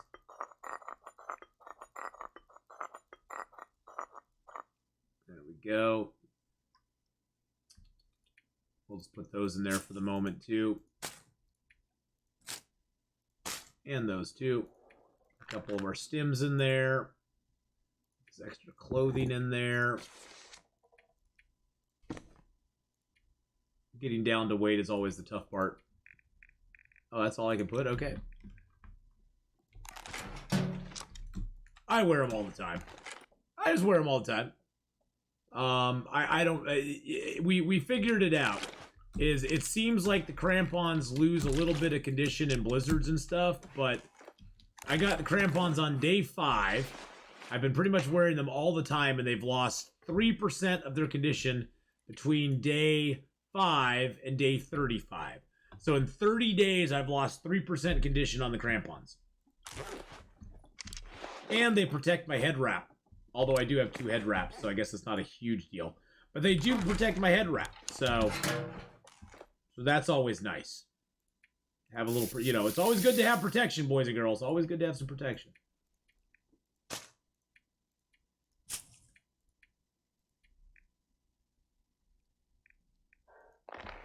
What clothes? Okay, I guess I could just tear. I could tear those apart while I'm here. Once you get a moose satchel, where you take the crampons off. Actually, once I get a moose satchel, I will put the crampons on the inside and have the moose hide satchel protect them from damage. Well, at first we were thinking it was 1% every 5 days because I lost 2% in the first 10 days I had them. Now I've only lost 1%, so it seems like it is very... it seems very arbitrary what makes you lose condition on your crampons. The crampons tend to lose condition very arbitrarily, so I don't know what it is. But yeah, I usually at that point in the game, I'm not worried about warmth anymore, so I just take off the head wraps and I just wear the crampons and the moose hide satchel.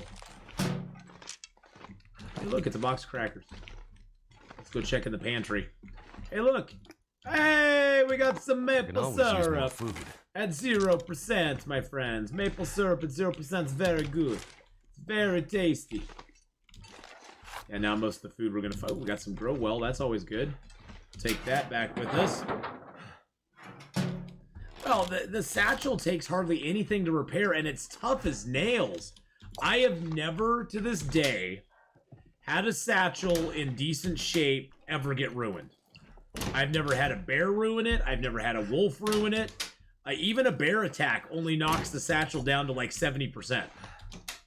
Maybe multiple bear attacks would, but yeah, just stick it in a container. Yeah, ruined bows, there's nothing really you can do with them. Just throw them in a container and be done with it. And it will disappear. It'll just go poof. I've always thought you should be able to harvest like a gut or something out of a ruined bow. I'm gonna need to eat soon. They one-shot head wraps, yeah. Exactly. They one-shot head wraps, but they knock moose-hide satchels to like 70%. And then it takes one piece of leather to repair it to 100. How should I hunt down a moose and bear and interloper? Well, bear is both moose and bear, if you have a flare gun, are pretty standard to do. You take your flare gun, you shoot it first, you get it to charge you, you take a flare gun, you shoot it in the face as it hits you, and it will run away. If you don't have a flare gun, it gets a little trickier. My preferred style of hunting moose and bear in the game is to shoot them from afar. If you shoot them from a distance away, they will run away from you instead of charging you, and then you don't have to worry about that part of it. Another good strategy is to get up high on something that they cannot get to, because if you had to like jump to get to it, they can't get to it themselves. So cliff sides work really good. But yeah, I mean, other than that, you can, if you really want to cheese the bear, you can build a fire, and bears won't attack through a fire. I know it's kind of cheesy, but you know, it's kind of cheesy. Get high for the win, you betcha. Get high for the win, baby. Yeah, like the rocks. Yeah, like the rocks there that you can go up on. That's what you want to do. You want to get on a high spot. And shoot them from there, because that's the easiest way to do it. But make sure it's one of those where you have to sort of jump. You have to do a little bit of a jump to get to it, where you don't just you can't just walk up onto it. You have to like move yourself back and forth a whole lot. You have to sort of finagle your way up it. Because if you have to work hard to get up it, the bear won't be able to get up it, or the moose will not be able to get up it. Also, the fallen trees that you can climb up on work really good for that as well. The fallen trees are really good for that as well. All right, so here's what we're going to do, boys and girls. We have some really crappy food on us. Some really crappy food. We're going to get some food poisoning here going on. That did not give me food poisoning. Okay. Okay. All right. That did not give me food poisoning. Okay. I'm really confused right now.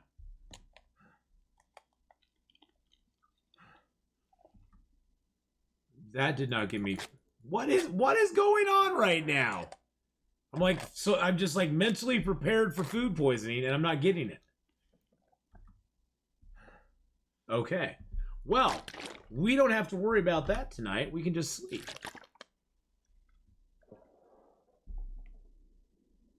No, I only have cooking 4. I'm at cooking 4.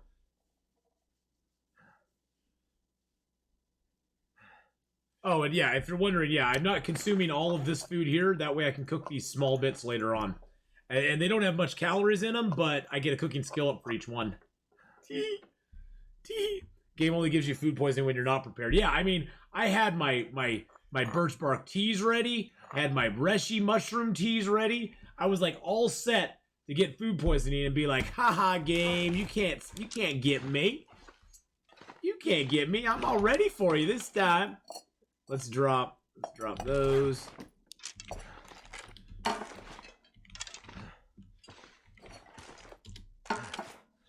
That's not a can there, okay. I don't need the pry bar down there either. I'm gonna put the pry bar in here. I'm trying to drop as much weight as I can so I can just scamper back down tomorrow, pick up my hides and guts and stuff, and then just come right back up. Boop, boop, boop. Oh, I was gonna tear that clothing apart. I think I'll just leave the clothing here by the door so I remember to do it. Because I'm not going to do it now. I'm too tired. I'm too tired. I'm exhausted. My new run just got cooking 5 off of Bear and Timberwolf Mountain. Yeah, that's usually how I get mine too. Like the first bear or moose, I'll have cooking 5. Because now I already have cooking 4. So the first bear or moose I kill, I can get cooking 5 off of. I could probably even do it without micro harvesting too. Alright, so let's drink up. We'll sleep a whole bunch. We'll climb down at night, because it's not a big deal to climb down at night. Thank you all for hanging out during book talk. If you have any good book suggestions, please feel free to put them up in chat. I've given all of mine. Well, most of mine. There's actually a local writer, Brent Weeks, who wrote a Way of the Shadows book that's really good. It's like got ninjas and assassins guilds and that sort of stuff in it. It's really cool. Some really cool stuff. Brett Weeks. Oh, I love his. This is the series right here. This is the series right here. You got book 1, which is Way of the Shadows. It's called the Night Angel trilogy. Way of the Shadows. Awesome cover. Look at that. Look at that ninja. Then you got book 2, Shadow's Edge, and book 3, Beyond the Shadows. Really good books. Really good books. Lightbringer did get a bit weird. I actually kind of fell out of the Lightbringer series, to be honest. The Lightbringer one for me just got strange. The Lightbringer one was pretty good though. The Lightbringer one had a very interesting concept for magic that I've not seen anybody else do. Well, I don't really know. It was the first time I'd sort of the concept of it was that your magic is tied to a color, and different colors have different abilities. Like blue magic is water. Orange magic was like, I think it was like non-soluble stuff or something. It was like red magic was like fire. Yeah, and then you die. By the way, every time you use your magic, you slowly go insane. Everybody does. You slowly go insane when you use your magic. And your eyes actually, what do they call it?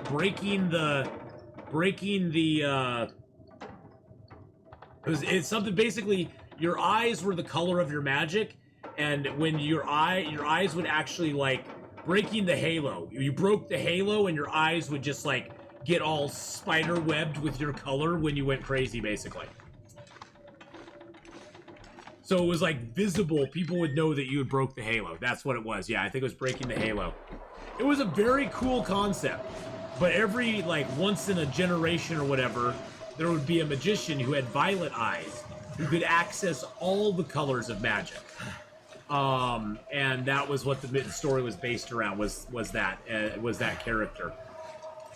But yeah, it was an interesting series. The first few books were pretty good, and then it got a little weird. Next book will be Shadow of Shadows. The Shadow knows. Only the Shadow knows what the shadows hold. Well, we'll go down, we'll grab the rest of our stuff, and then we'll go into Milton. Go into Milton proper. Proper. But yeah, that was a pretty good series, Vincible. I like that. Brent Weeks is a very interesting author.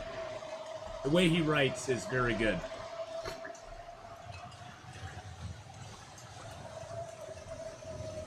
But thank you again, those of you who stuck around during book talk. I don't really talk books a lot. I should talk books more. Books are important. We don't read enough in our society anymore. Other than on that. We don't read enough in our society anymore. People all want it in a movie form or a Cliff Notes form or...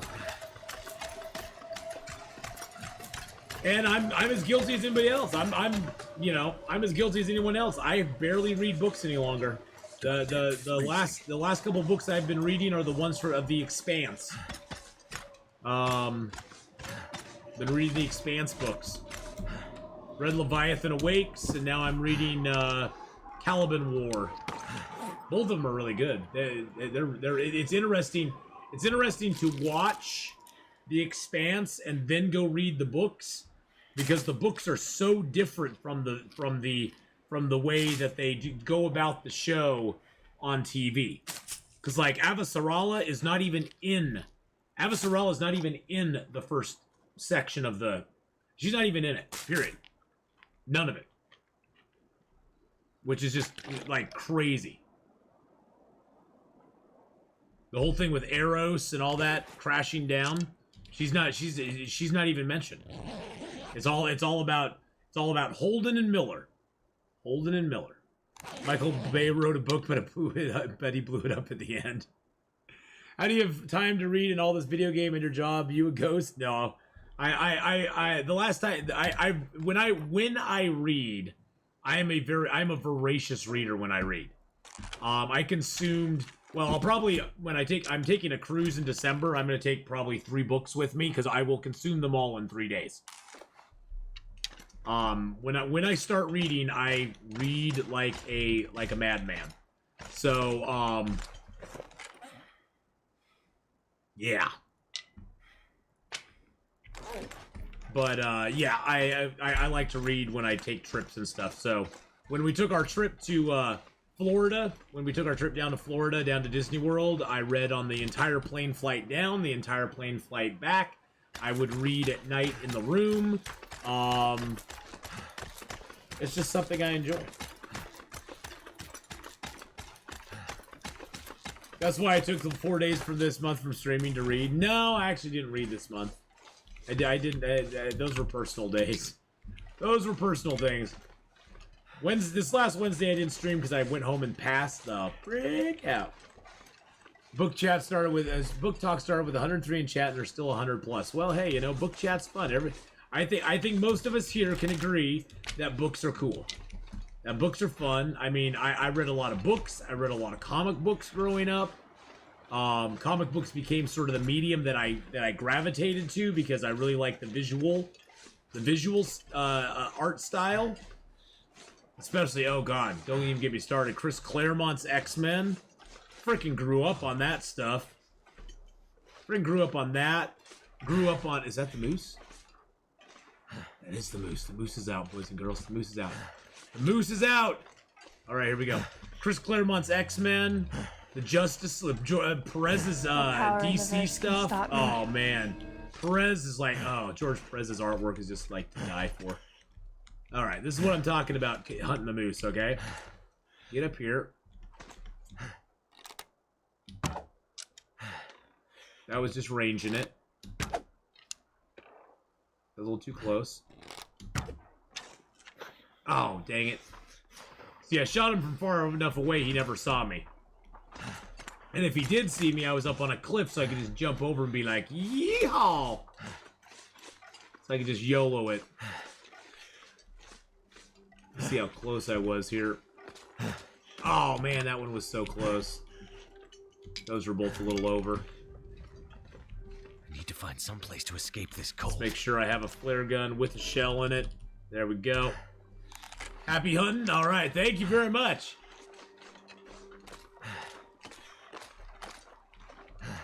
Now, if I'm gonna get him, I want him right here.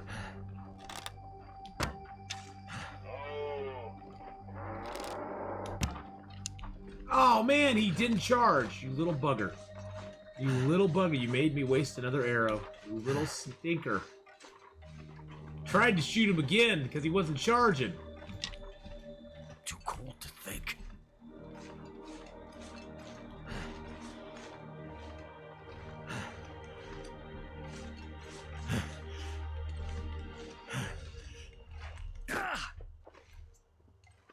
How many arrows to kill a moose? 1 to 50. 1 to 50, depending on how lucky you can get. Ooh, maybe I can get him to charge this time.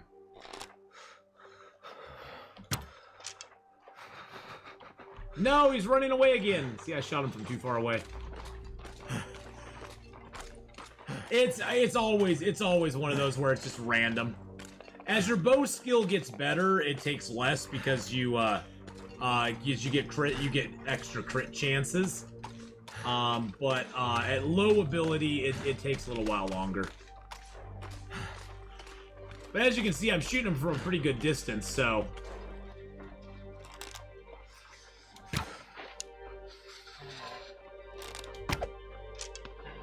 Got him. Nice. There we go. Where'd my other arrow go here? Another arrow on the ice. So that took 1, 2, 3 arrows to get him down. Shot another arrow over here, but I don't know where it went to. We'll probably be able to see it better when it's daylight out. That's a rock. Dang it, I lost an arrow. Where'd that arrow? Hey, Mr. Moose. Mr. Moose, where'd that arrow go? Where'd the arrow go, Mr. Moose? I left an arrow? Left an arrow where?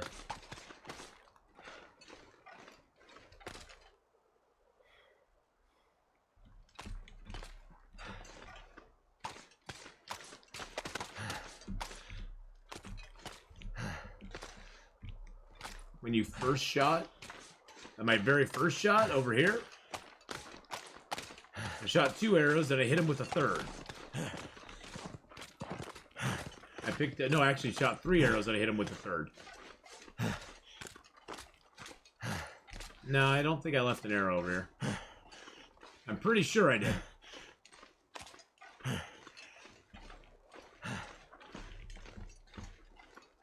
Because there were a couple arrows. Let's see.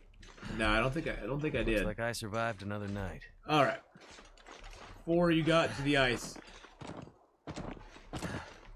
4 I got to the ice? Okay. Oh, well.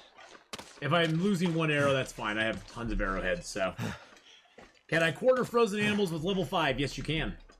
Yes, you can. I think you can even do it with level 4 quartering. I don't want to say that, but I think with level 4 you can do a frozen as well. But I'm not sure. I'm not 100% positive. Well, we weren't, see, and that's the thing, is like, we have a plan to go to Hutch River Valley. Well, a moose intervened. Know that I've tried. Okay, you've tried that. Okay. With level 5, yes, you can.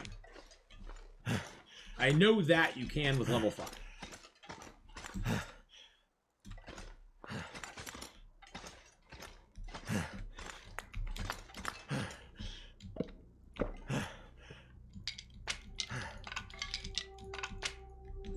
Go. You can level. Oh, so you have skills in carcass harvesting, cooking, fire starting, ice fishing, rifle firearm, archery, mending, revolver firearm, and gunsmithing. As you do activities in those, you get better and better at doing them. We are almost actually at Carcass Harvesting 3. And each time you get a skill up, you get a few extra abilities. Like right now with Cooking 4, I have no calorie loss when I smash open cans. I get more calories from cooked items. Cooking times reduced by 20%, and readying times are increased by 20% as well. With Cooking 5, you become the OP god of I'll eat anything and I don't care. No, this is regular gameplay. Regular gameplay.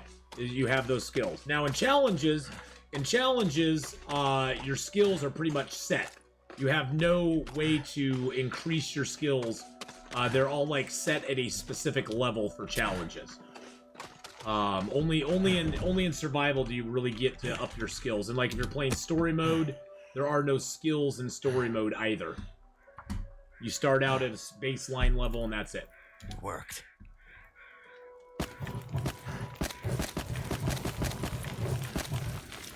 Yeah, in story, yeah, there are none in story mode, so that you don't have to worry about. All right. Oh, actually, let's grab a torch out of here real quick. Boom, good torch. Keep that. Put it away. Get the harvest here going on. Now you can only quarter a moose, a deer, a bear, a wolf. You can only quarter it with a knife. Ooh, we got Carcass Harvesting 3 out of it. With a knife or a hatchet. Hacksaw does not work for some reason. Neither does any other tools. So you have to have a knife or a hatchet to do it. Survival mode is awesome. The thing I like about survival mode is that you get to make your own story. That to me is what survival mode is all about. Is creating my own story and my own circumstances that I get to. There it is. I knew it would be around here somewhere. There we go. That I get to control. Ooh, wow, that was a big freaking moose. Holy crap. I didn't even look how big that guy was. I didn't even look to see how big he was. 1, 2, 3, 4, 5, 6, 7, 8. That was a 40-kilo moose. Holy crud, a 40-kilo moose. What is the location of the cave in the basin? The cave... Oh.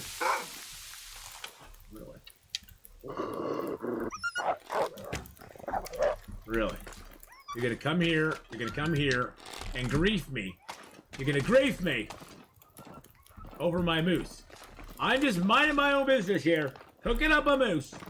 And you're gonna come here and bother me? Come here. Come here. Come here, mister. I got something for you. I got that for you, buddy. How do you like them apples? Yeah, it's ass moose, not your moose. The story is good. It pales in comparison. Luke and Fear. Is it Luke and Fear?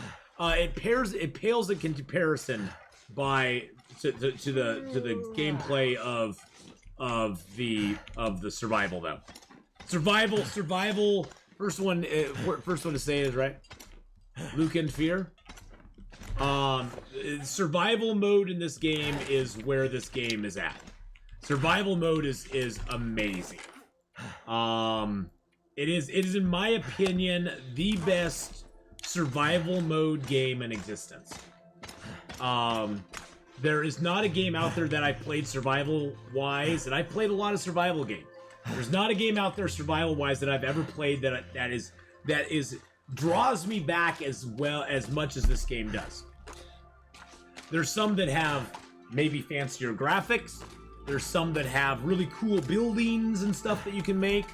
And there's nothing wrong with that. But as far as the you versus nature, nobody helping you, you have to rely on yourself, your wits, and you cannot rely on anybody else. This one is without any peer out there. So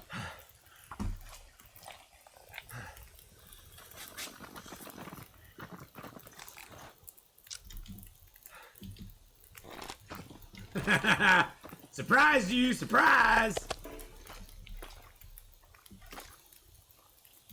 when you have so many hours of survival and the story mode gameplay seems meh, it's not the story's bad. No, the story's not bad. It's just the difficulty's not on it's not on par with survival. The difficulty on story mode is very it's like playing the low levels of survival mode, which there's nothing wrong with that. The story itself's pretty cool. I like the story. I more than anything, I just sort of like to find I like to find out the back story of Astrid and Will. I mean, what makes them tick? Why are they out here in the first place? I mean, that's kind of the cool thing. Oh, I'm gonna heat these cans up, baby. That's kind of the cool thing, is finding out the backstory on those two. And it also is designed to get new players into the game, exactly. And it does a good job at that. I mean,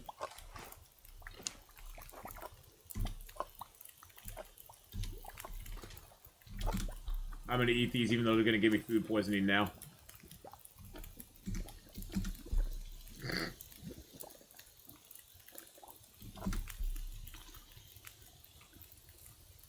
Wow, call me Iron Gut Will. Jeez Louise. I didn't get food. Those were all like low percentage food poisoning traps right there, and I ate them all like a champ. Will just does not care. Will just does not care. Oh yeah, beginning of story mode is hard for new people. That's the thing, is story mode is no joke. If you've never played The Long Dark before, story mode is no joke in Black Man PL. No, I'm not saying it isn't. I'm just saying that we're saying just for veteran players of the survival mode of this game, story mode is not what we you know, like really play often, because it's just not of the same difficulty level that we're used to. It's like if I go back now and play Pilgrim or even Voyager or even Stalker. If I play any of those 3 difficulty levels, it's a completely different experience than playing Interloper, to the extent that I'm just like, man, I have so much stuff. What do I do with it all? So on matchboxes, not knowing about torrent. Well, yeah, but see, that's the thing, is you learn those things as you go along. That's the thing, that's the thing that I find so exciting about this game too, is you're always learning stuff. Even after all the hours I have, I found something new just the other day. Just the other day, we were in Pleasant Valley on this character. In fact, I never realized that there was a fire barrel at the church, by the church, in the playground. There at the crossroads.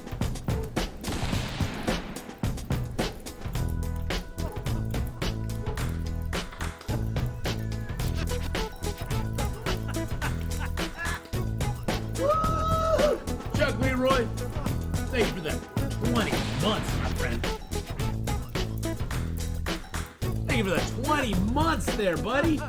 Appreciate that very much. I remember playing first playing this game back before the chapters were redone. I was so lost, I quit the game. Didn't come back till years later, fell in love with the game. Well, Quack, this game definitely can lead to a lot of rage. At least my arrow broke. So he's not going to run all around with it. He's bleeding, though. He's bleeding out. We got a bleeder. We got a bleeder. This game definitely is a this game is a high learning curve game. It's very simple. It's very simple in concept. The concept of it is very easy. The execution of it is what becomes difficult. The execution of it is the hard part. The really hard part is the execution. Something's making and it me is feel slower tired. pace. It is a slower pace. I've often referred to The Long Dark as a game of long moments of nothing going on, punctuated by moments of I need to drop intense fear, anxiety, and woof, and roar bears. So yeah. Oh, and you know that day you did Ash Canyon where you found that mysterious stem. I think you also missed a can opener at Miner's Cabin. I'm almost sure it's a guaranteed spawn there. Oh, I did. Ooh, I will have to go back and look. I'll have to go back and look. Mark Horse checks in. Troll duty covered. But yeah, that's the thing is like, in a lot of ways, it is like real life in some ways. I mean, because there's a lot of walking. There's a lot of nothing going on for quite a bit of time. Punctuated by these moments of just like, oh my god, we're gonna die. Or, oh my god, I'm freezing cold and I've lost all my health. Oh, by the way, we'll go into Secret Cave. Let's go and see Secret Tree. Secret Tree! Ooh-ha-ha! Secret Tree! Ooh-ha-ha! Secret Tree! Secret Tree! Secret Tree!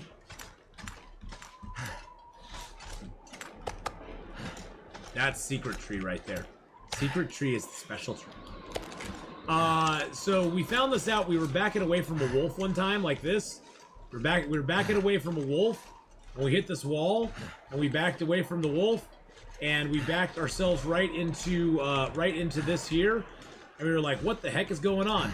And we looked around and we went, "Oh my God, it's Secret Tree! It's Secret Tree!" And by the way, this area, it's inside the rock. It's completely covered by. It's completely resistant. You can put a snow shelter down here. It's completely wind-proof. So if you ever lose your bedroll, you can put a snow shelter and a fire in here and never, ever, ever have it get blown out. It's my second favorite cave in the game.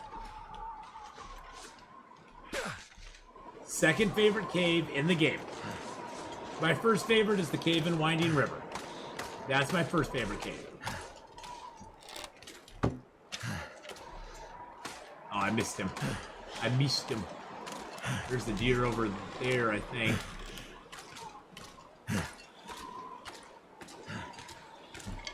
It's a bad angle to get him anyway. Deer are also fun to practice your range on because you can't really go wrong. If you miss them, they just run away. They're like, hey, it's Atheenon with a gun! Atheenon with a bow! Run away! Run away! Is Winding River Cave the up one or down? That is down. The Winding River is the one below the Carter Hydro Dam. So once you leave the Carter Hydro Dam, if you go out of the Carter Hydro Dam through the lower dam, it's that one. If you hit them, you lose your arrow. Well, not really, because this place. The thing about hunting down here in the Milton Basin, it's such a small, contained area. Chances of losing an animal down here is very slim. Unless it's a wolf, they like to run way up high into the mountain up there for some reason. I don't know why. What's this book? Oh, wow, I haven't read this one in a long time. This one's a weird... The Breaking of North Wall. It's green. By Paulo Williams. Blazing action 1,000 years in the future when a lone man crosses a continent to defend his people against despicable nomads armed with weapons from before the atomic holocaust. Bum bum bum, bada bada bum. I love how they always hyped up stuff back then.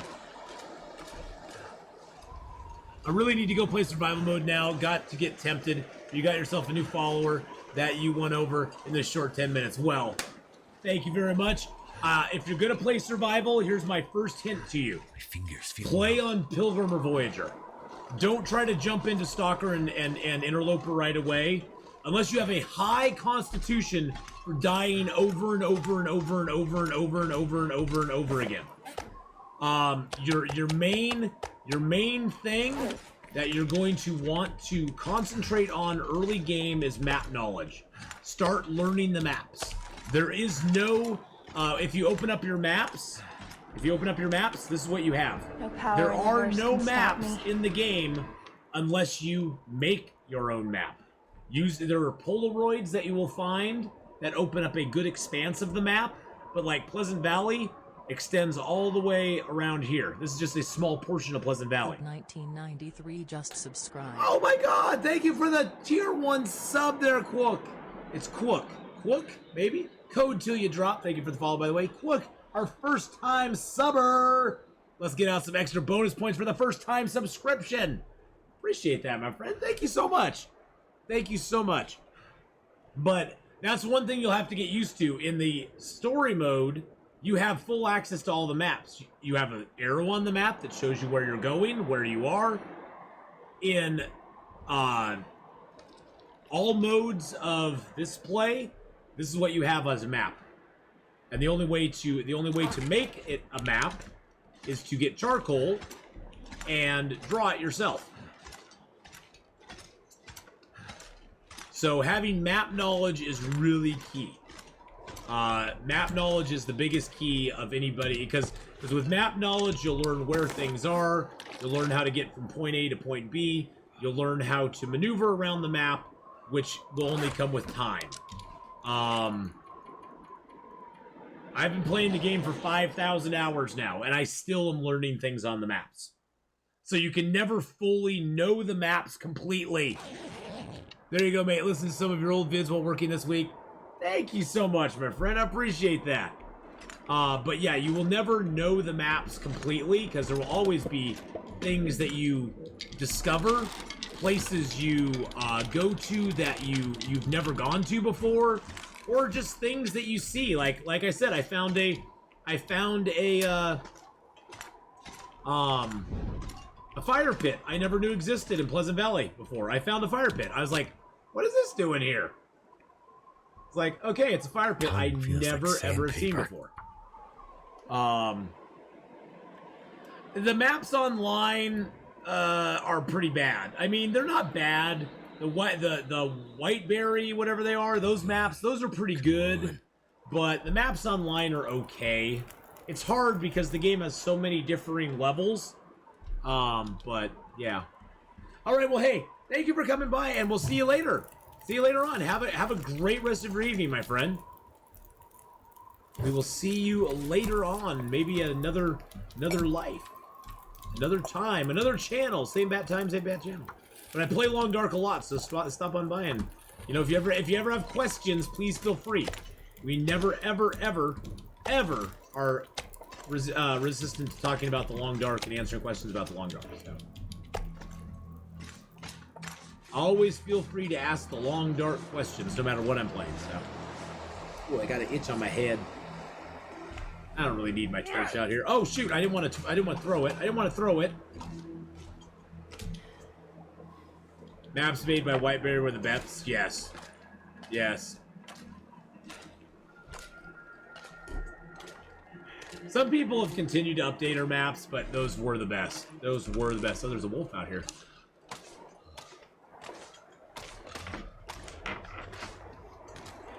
Sound changed. That's weird.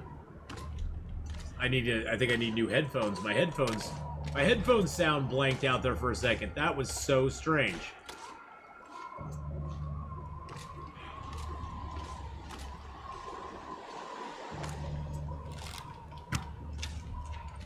That went way beyond him. That time I hit him.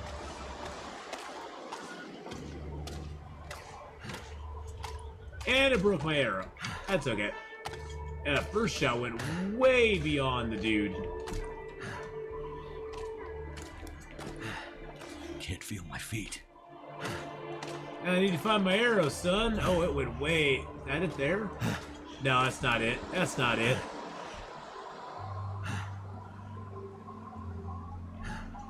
Let's see. Where is my arrow? Arrows in the dark are so hard to find. Probably just have to come back out tomorrow and find it. Yeah, we'll come back out tomorrow and find it. Oh man. Get all of our meats here.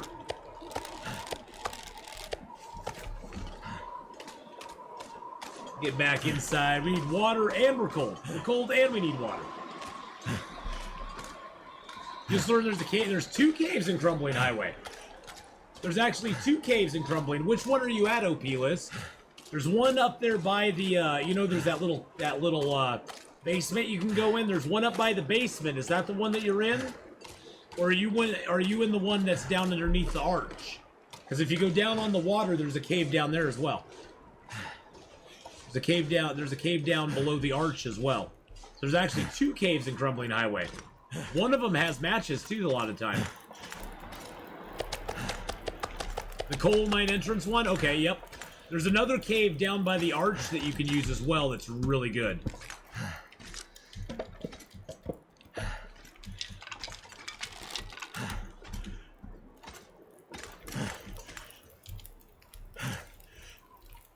Alright, it's time to get some cooking going on, baby. This is how we cook in the big woods. But yes, the caves in Crumbling Highway are awesome.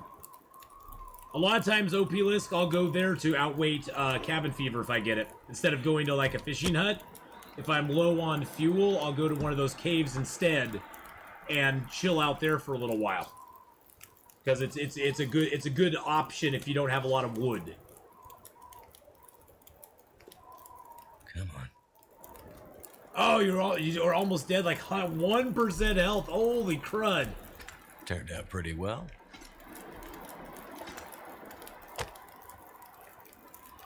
Wowzer, wowzer, wowzer.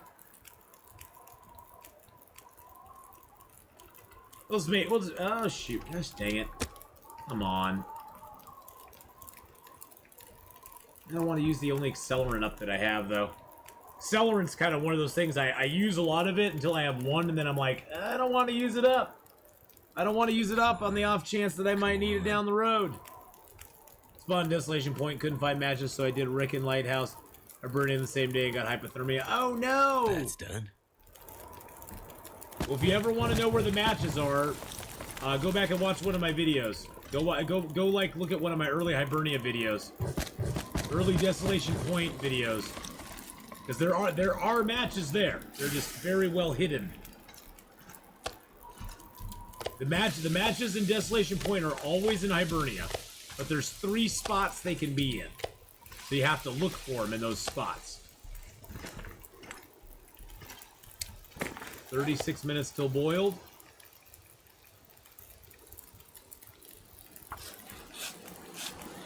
Oh, It was probably in the sneaky one. There's one spot that they hide in that's very super sneaky. That's really hard to find. And that's really hard to find. But Hibernia always has matches in it. There's always ones there. Can stop me. Yeah, the ones in Hibernia are always hiding either right by the front door, they're on the little table, or they're on the desk in the office, or on that long. They're all the way down at the end of that long shelf in the next room. The long shelf in the next room is probably the hardest ones to find. Because they're very, very, very much the same color as the rest of the stuff. And without light, you'll never find them. Snowy Grizzly, thank you for the follow. Cross, thank you for the follow as well. I appreciate that very much, my friend. Let's get this last piece of meat out of here. We're cooking up our moose. Moose hide, hoo-ha-ha.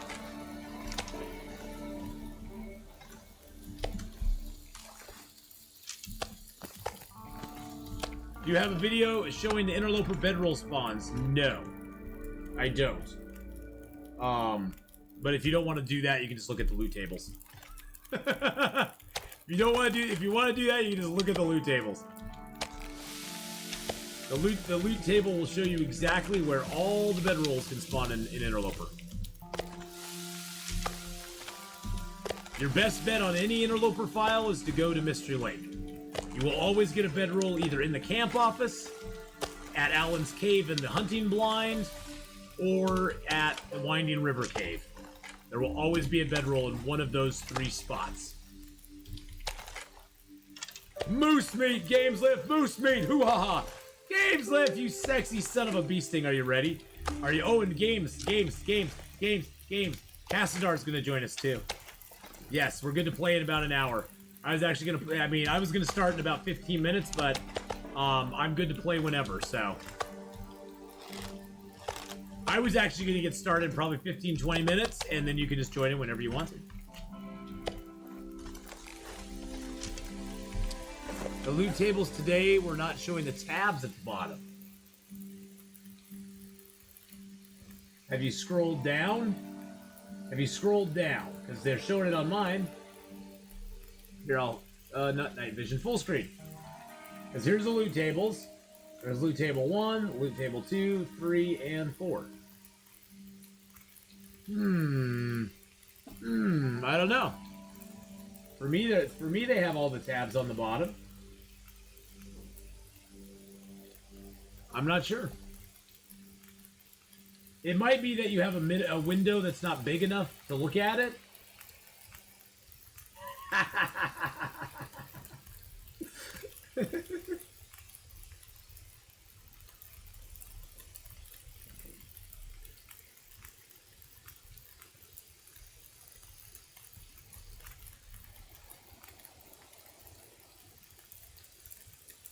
Yeah. I still had this up. That's why I still have this. Still have all my pictures of Rachel Hunter up. That's why I was chuckling. I was like, oh, wait a minute. I closed one tab that had the loot tables on it. What's this tab?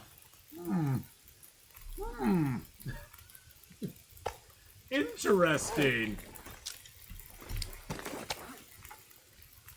Yes. Let's do four of that. I don't think it's true once an Interloper. I haven't found any bedrolls in Mystery Lake. Well, it depends also on how late you get to Mystery Lake, too. You could find ruined bedrolls, I suppose. But, yeah, on every Interloper file I've ever had, there's always bedrolls in Mystery Lake. Mystery Lake is the bedroll location. Now, you do have a guaranteed bedroll in Hush River Valley. There's always a bedroll there. You also have a guaranteed bedroll in Bleak Inlet. There's always one there. You're on loot table 5. Yeah, I don't know what to tell you there. Don't know what to tell you there. Well, games, I can't wait to play some Icarus with you, buddy. I can't wait to see what the game's looking like. I already updated it. It was kind of a large update, so. We got 2, 4, 6. We got 7 meats left. We got 8 meats left. Oh, we got a bunch of meat left. Oh, geez Louise, I forgot we had this back here still. We still have one more whole quarter left. How long do these fires have on them, though? 55, 1 hour, 54. Okay, they'll be good. They'll be good. We can add some more. We can add some more fuel to them. They'll be getting a little low, but they are outdoor fires. Looks like a new If it day's takes me done. 50 minutes to do this, they'll probably still have 15 minutes left on them since they're outdoor fires. Oh, they still have half an hour on them. I'm getting good time. I'm getting good time. Outdoor fires last for a lot longer than indoor fires do. It took us 50 minutes to harvest the meat, and an hour fire went from an hour to 37 minutes. So it only lost 20 minutes in 50 minutes. So the burn time didn't go down very much. I say you, OP Lisk, it sounds like you have a majorly bugged file. If you find no bedrolls in Mystery Lake, you aren't able to light a fire at a forge unless unless you're using accelerant. That seems extremely buggy for some reason. Well Plain Syrup took me 3 shots to kill this moose. 3 hits, I should say. Why don't I put the bow away? Because I'm working with meat, and even though there is fire here, if a wolf actually came up into this cave and didn't see the fire, he could attack me before I had time to do anything. And I'm also crouching to keep my activity down.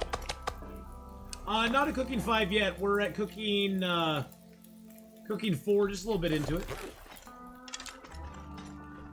Do you something cooked meat respawn? What?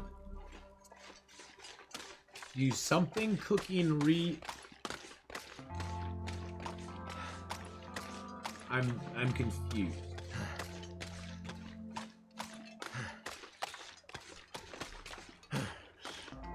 Oh, just cooked meat despawn. Oh, no. No, cooked meat does not despawn. Once you cooked it, it's yours.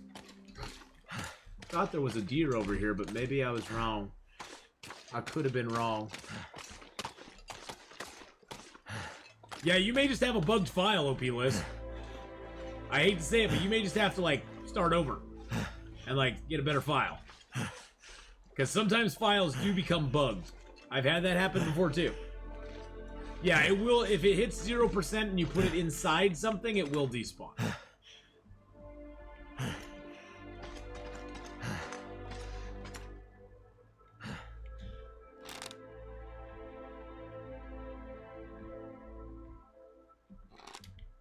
So yeah, if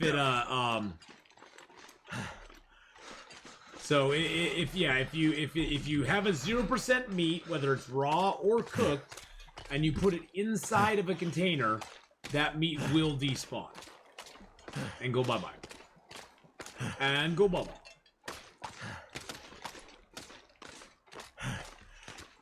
I fell down the hydro dam on my new interloper run. What?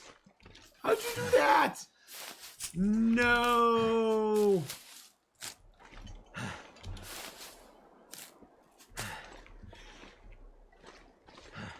I'm looking for an arrow, boys and girls. We have an arrow on the ice here somewhere.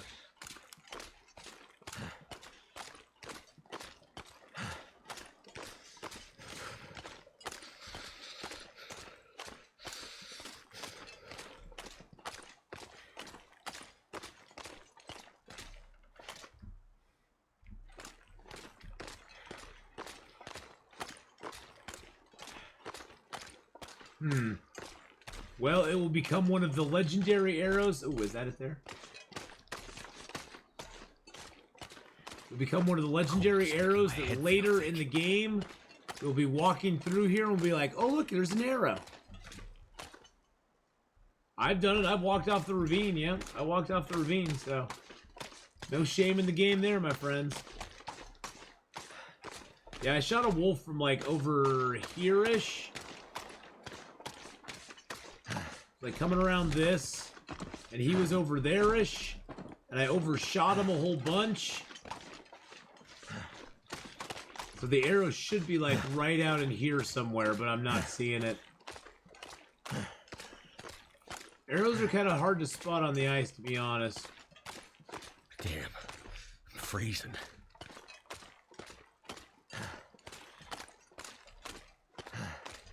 I don't think it went this far.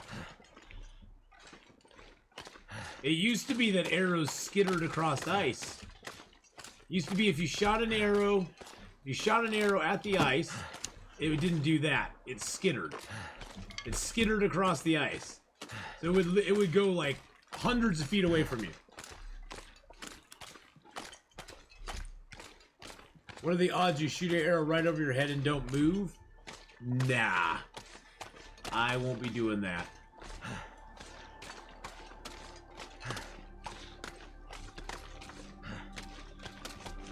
Hey, look, there's legs. Oh, I was going to show you. You take the charcoal. That's fun, you recommend it? Nah, it's okay. That's okay. I think I'll pass just today. I think I will pass today on that whole idea. On that whole fun thing. Let me tell you something. We're not going to do that.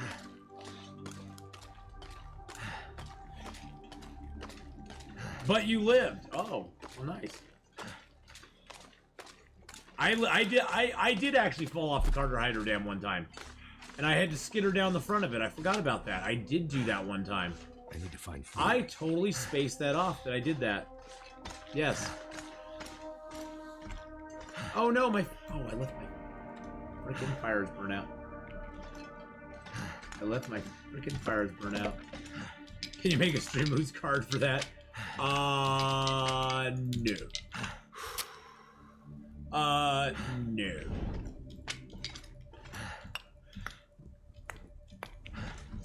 That will probably not be happening.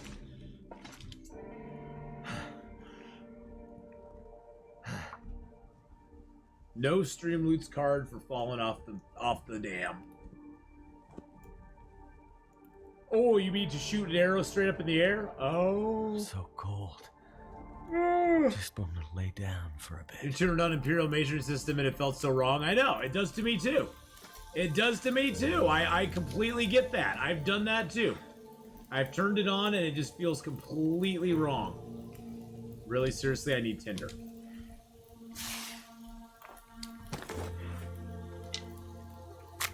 It feels completely wrong having the Imperial on. This game was made in metric. It's meant to be played in metric. Meant to be played the way those Canadians intended us to play it.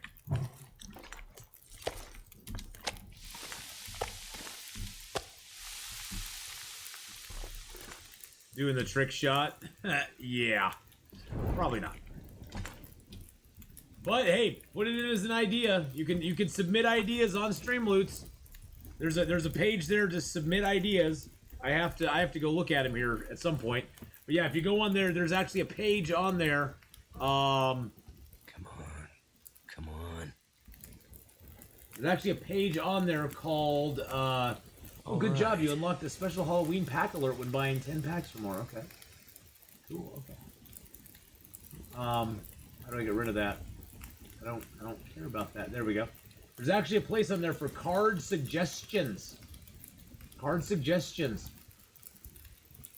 Oh, this platform will be removed from the platform?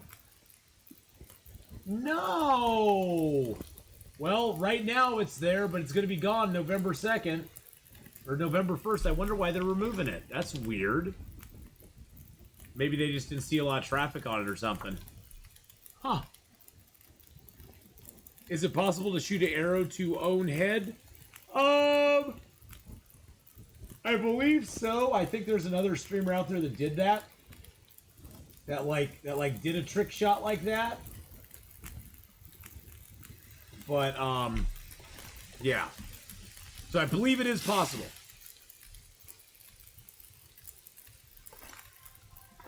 And what happens when you do that? What happens when you trick shot yourself in the head?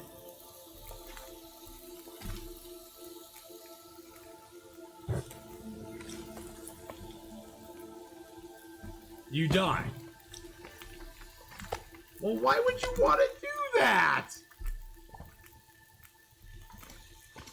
I mean, I'd rather go out flying high off the Carter Hydro Dam or something, man. If I'm gonna go with some style. Hey, Ice and Slice, how you doing?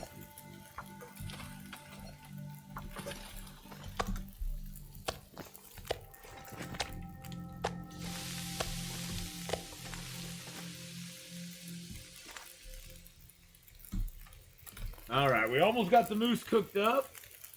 Yep, we're chilling in the basin right now. We got our moose down. We got a deer hide curing here. We got some guts and hides. We got the moose hide over here curing away. Kind of heavy. Oh, shush, buddy. We got some birch and maple curing. We got a couple pieces of coal left. Got a few pieces of crappy food. Gonna grab that to cook it.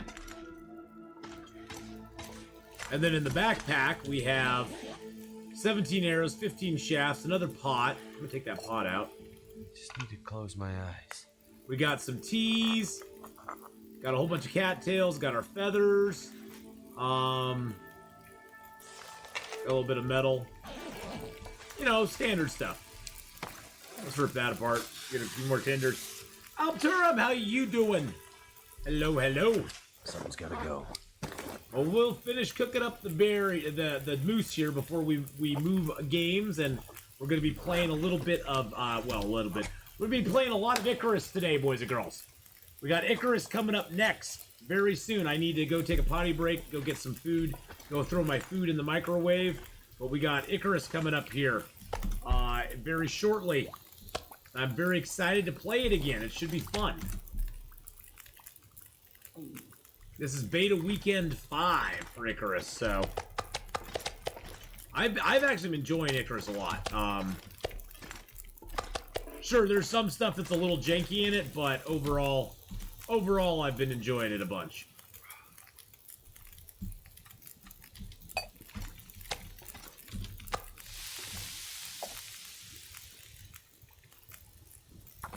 one thing of water.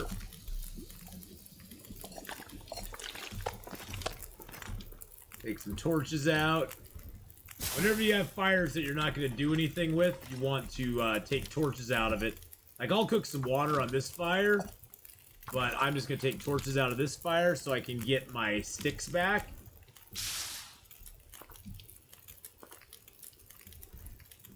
And we're pretty tired, so that's good. Get to the point where we're nice and tired. So I got the water going there, got the meat going there. Alright, we should be good. Oh, snap-a-doodle day. Snap-a-doodle day. With dance.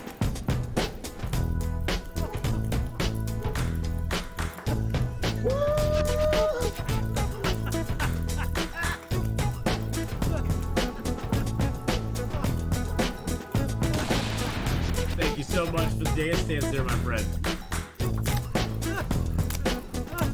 Thank you so much. Alright, get that done. Get this done. How does who do what? How does who do what? Who do what? Oh, the dance? Well, you have points. You can type in exclamation point points in the chat to see how many you have. And then there's a thing called the store that you can go to that that Sammy just put up there. That will show you, oh jeez. It'll show you what you can use your points on. And there's lots of different things you can use it on, so. I might have to drop some gear. Nope, no gear droppage here, my friend. No dropping the gear.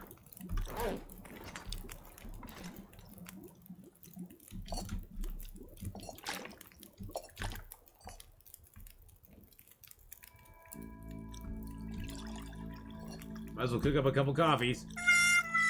Wah, wah. Wah, wah, wah, wah. Yeah, there's 2 distress pistols available, Mick, on Interloper. One is at the summit, one is in the ravine. We got the one from the summit. The summit has 8 shells available at it. The ravine has 4, and that's it. So you have a total of 12 shells possibly available to you in the entire game. For the entire run. I tend to use it a little bit more than I probably should. But I don't intend my runs to like last for long periods of time. My runs are kind of like 100 days and I'm kind of over it. So, but yeah, the flare gun is very nice tool to get. Very nice tool to get. Okay, so we're 46 right now. We'll need to drop a little bit of weight here, but that's okay. We got more stuff we have to come back for. Makes me sad. All right, we can drop the sticks. That takes us down to 41.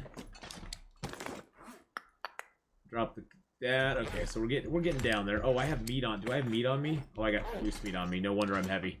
I'm like, why am I so heavy? Oh, I had some moose meat on me too. Whoopsie. But yes, those are the only 2 places you can get the stress pistol. Oh, we have 9 liters of water. We can drop some of that too. Okay, so I think we can carry up most of what we want to carry up. Yeah.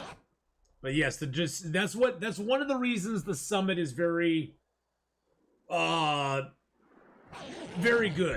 I usually don't. The summit's not great like it is in Stalker, Pilgrim, or Voyager, but the summit does have that flare gun, and that is a huge deal. The summit having that flare gun is really nice. Shizzle my funkin' nizzle. Well, shizzle my funkin' nizzle. All right, so let's lay down some water here.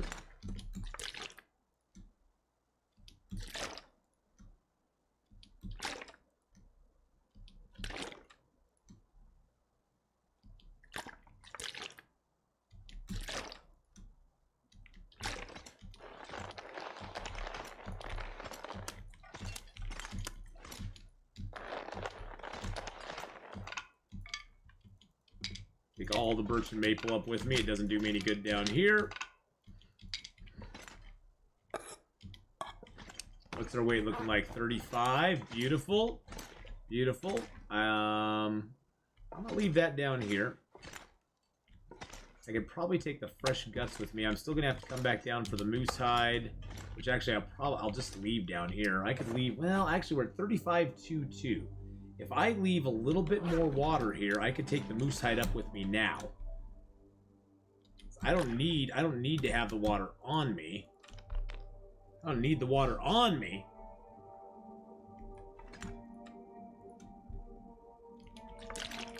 I can take the moose hide with me the longest time. I long to see her stand outside my door. Hello, is it me you're looking for? You can see it in your eyes. I can see it in your smile. We have been to AC, yes. We actually started in Ash Canyon. Ash Canyon was the first zone we were in, as a matter of fact. We looted up Ash Canyon, we got our crampons and our technical backpack. So that's why we're rocking a 40 carry weight without the moose hide satchel. So we got both of those. We went to Timberwolf Mountain. We summited on day 9, 7, 6, no, 8. Summited on day 8. We got our flare gun, a whole bunch of good clothing loot. We then worked our way down into Pleasant Valley, and we messed around in Pleasant Valley for a little bit. Got our bedroll in the Winding River, and then we were into Mystery Lake. Did our forge run on day like 20ish or so. It was a slow burn forge run. I didn't like try to rush anything because we were already behind. We explored all of Ash Canyon. We explored the summit and Timberwolf Mountain, so it was like we're already, you know, on the slow grind. So I went ahead and made sure I had 15 birch and 4 maple, I think, already at the Carter Hydro Dam. I had deer hides, rabbit hides, and guts already curing there before we even went and did our forge run. So by the time we came back, we immediately made our bow, arrows, and all that stuff. Just got done 100%ing RDR2 story mode on PS4 All Trophies and hidden content as well. Wow. Wow. That is like, dang, dude. Dude, that's mad respect for that, my friend. There's a lot to that game. A lot to it. A lot of hidden content, too. A lot of hidden content. How do you use the bear hides? So you can either redeem the items directly from there, or you can go to the store and use them there, or you can roulette your bear hides like that and lose them all. Ooh, that's cool looking. That's kind of cool looking. So yes, you can roulette your bear hides as well and lose them all. Just like I did.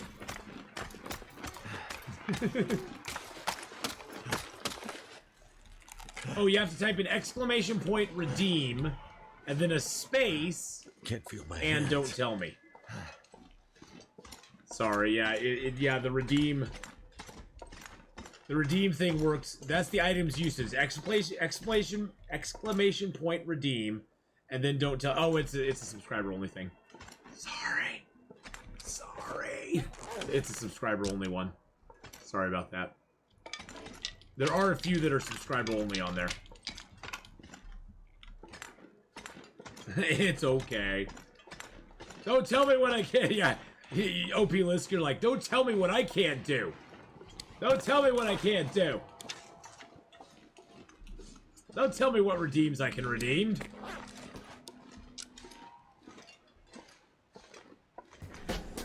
A Deep River with a Twitch Prime sub for 8 months. Oh my goodness, a Deep River. Thank you so much for the 8-month resub.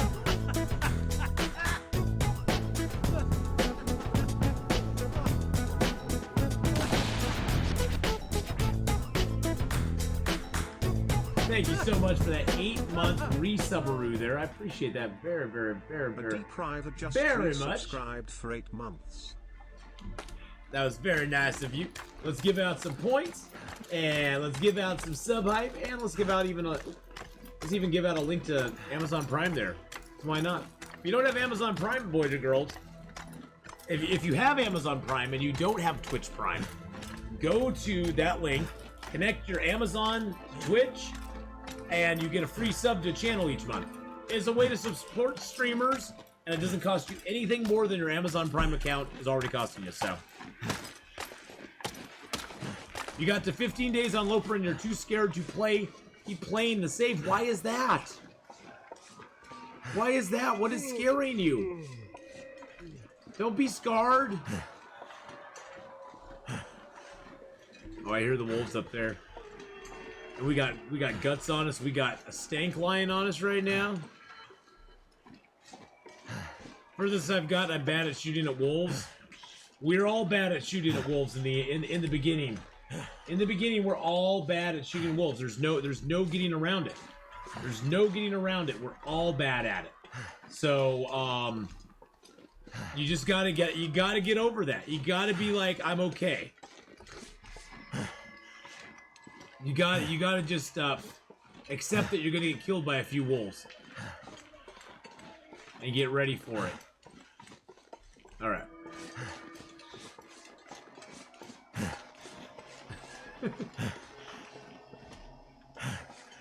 Oh, I've already searched that. Duh. I've already searched that up. Leroy Jenkins, I'll do it for you. The time when a wolf robbed Atheenon of his 500-day Loper run. Yeah, you know, it happens. It happens to us all. Happens to us all. Alright, we'll drop that moose hide here. I'm going to drop the fresh cuts underneath it. I can't really see, so I'm just going to drop this, the birch and the maple that's uncured over here. Alright, so we got one birch and maple there. Some days you get the bear, and some days the bear does get you. Some days the bear does get you, my friends. Some days you can't do anything about the bear getting you either. You can't do anything about it. Well, sleep a few hours. And I'd like to thank each and every one of you for joining me for some Long Dark today. Saturdays have become kind of fun with the advent of them giving us early access to Icarus. I'm actually going to play. I'd snow if the hypothermia wouldn't kill me. My stream lagged right when I redeemed points. I didn't see what it was. It was the bear explosion. It was the bear explosion. But you gave out points to everybody. Gave out points to everybody. So we are going to wrap up the Long Dark section. I'm going to go take a quick potty break. And I hope you guys hang around and have fun with me during Icarus. Gameslift is going to be joining me.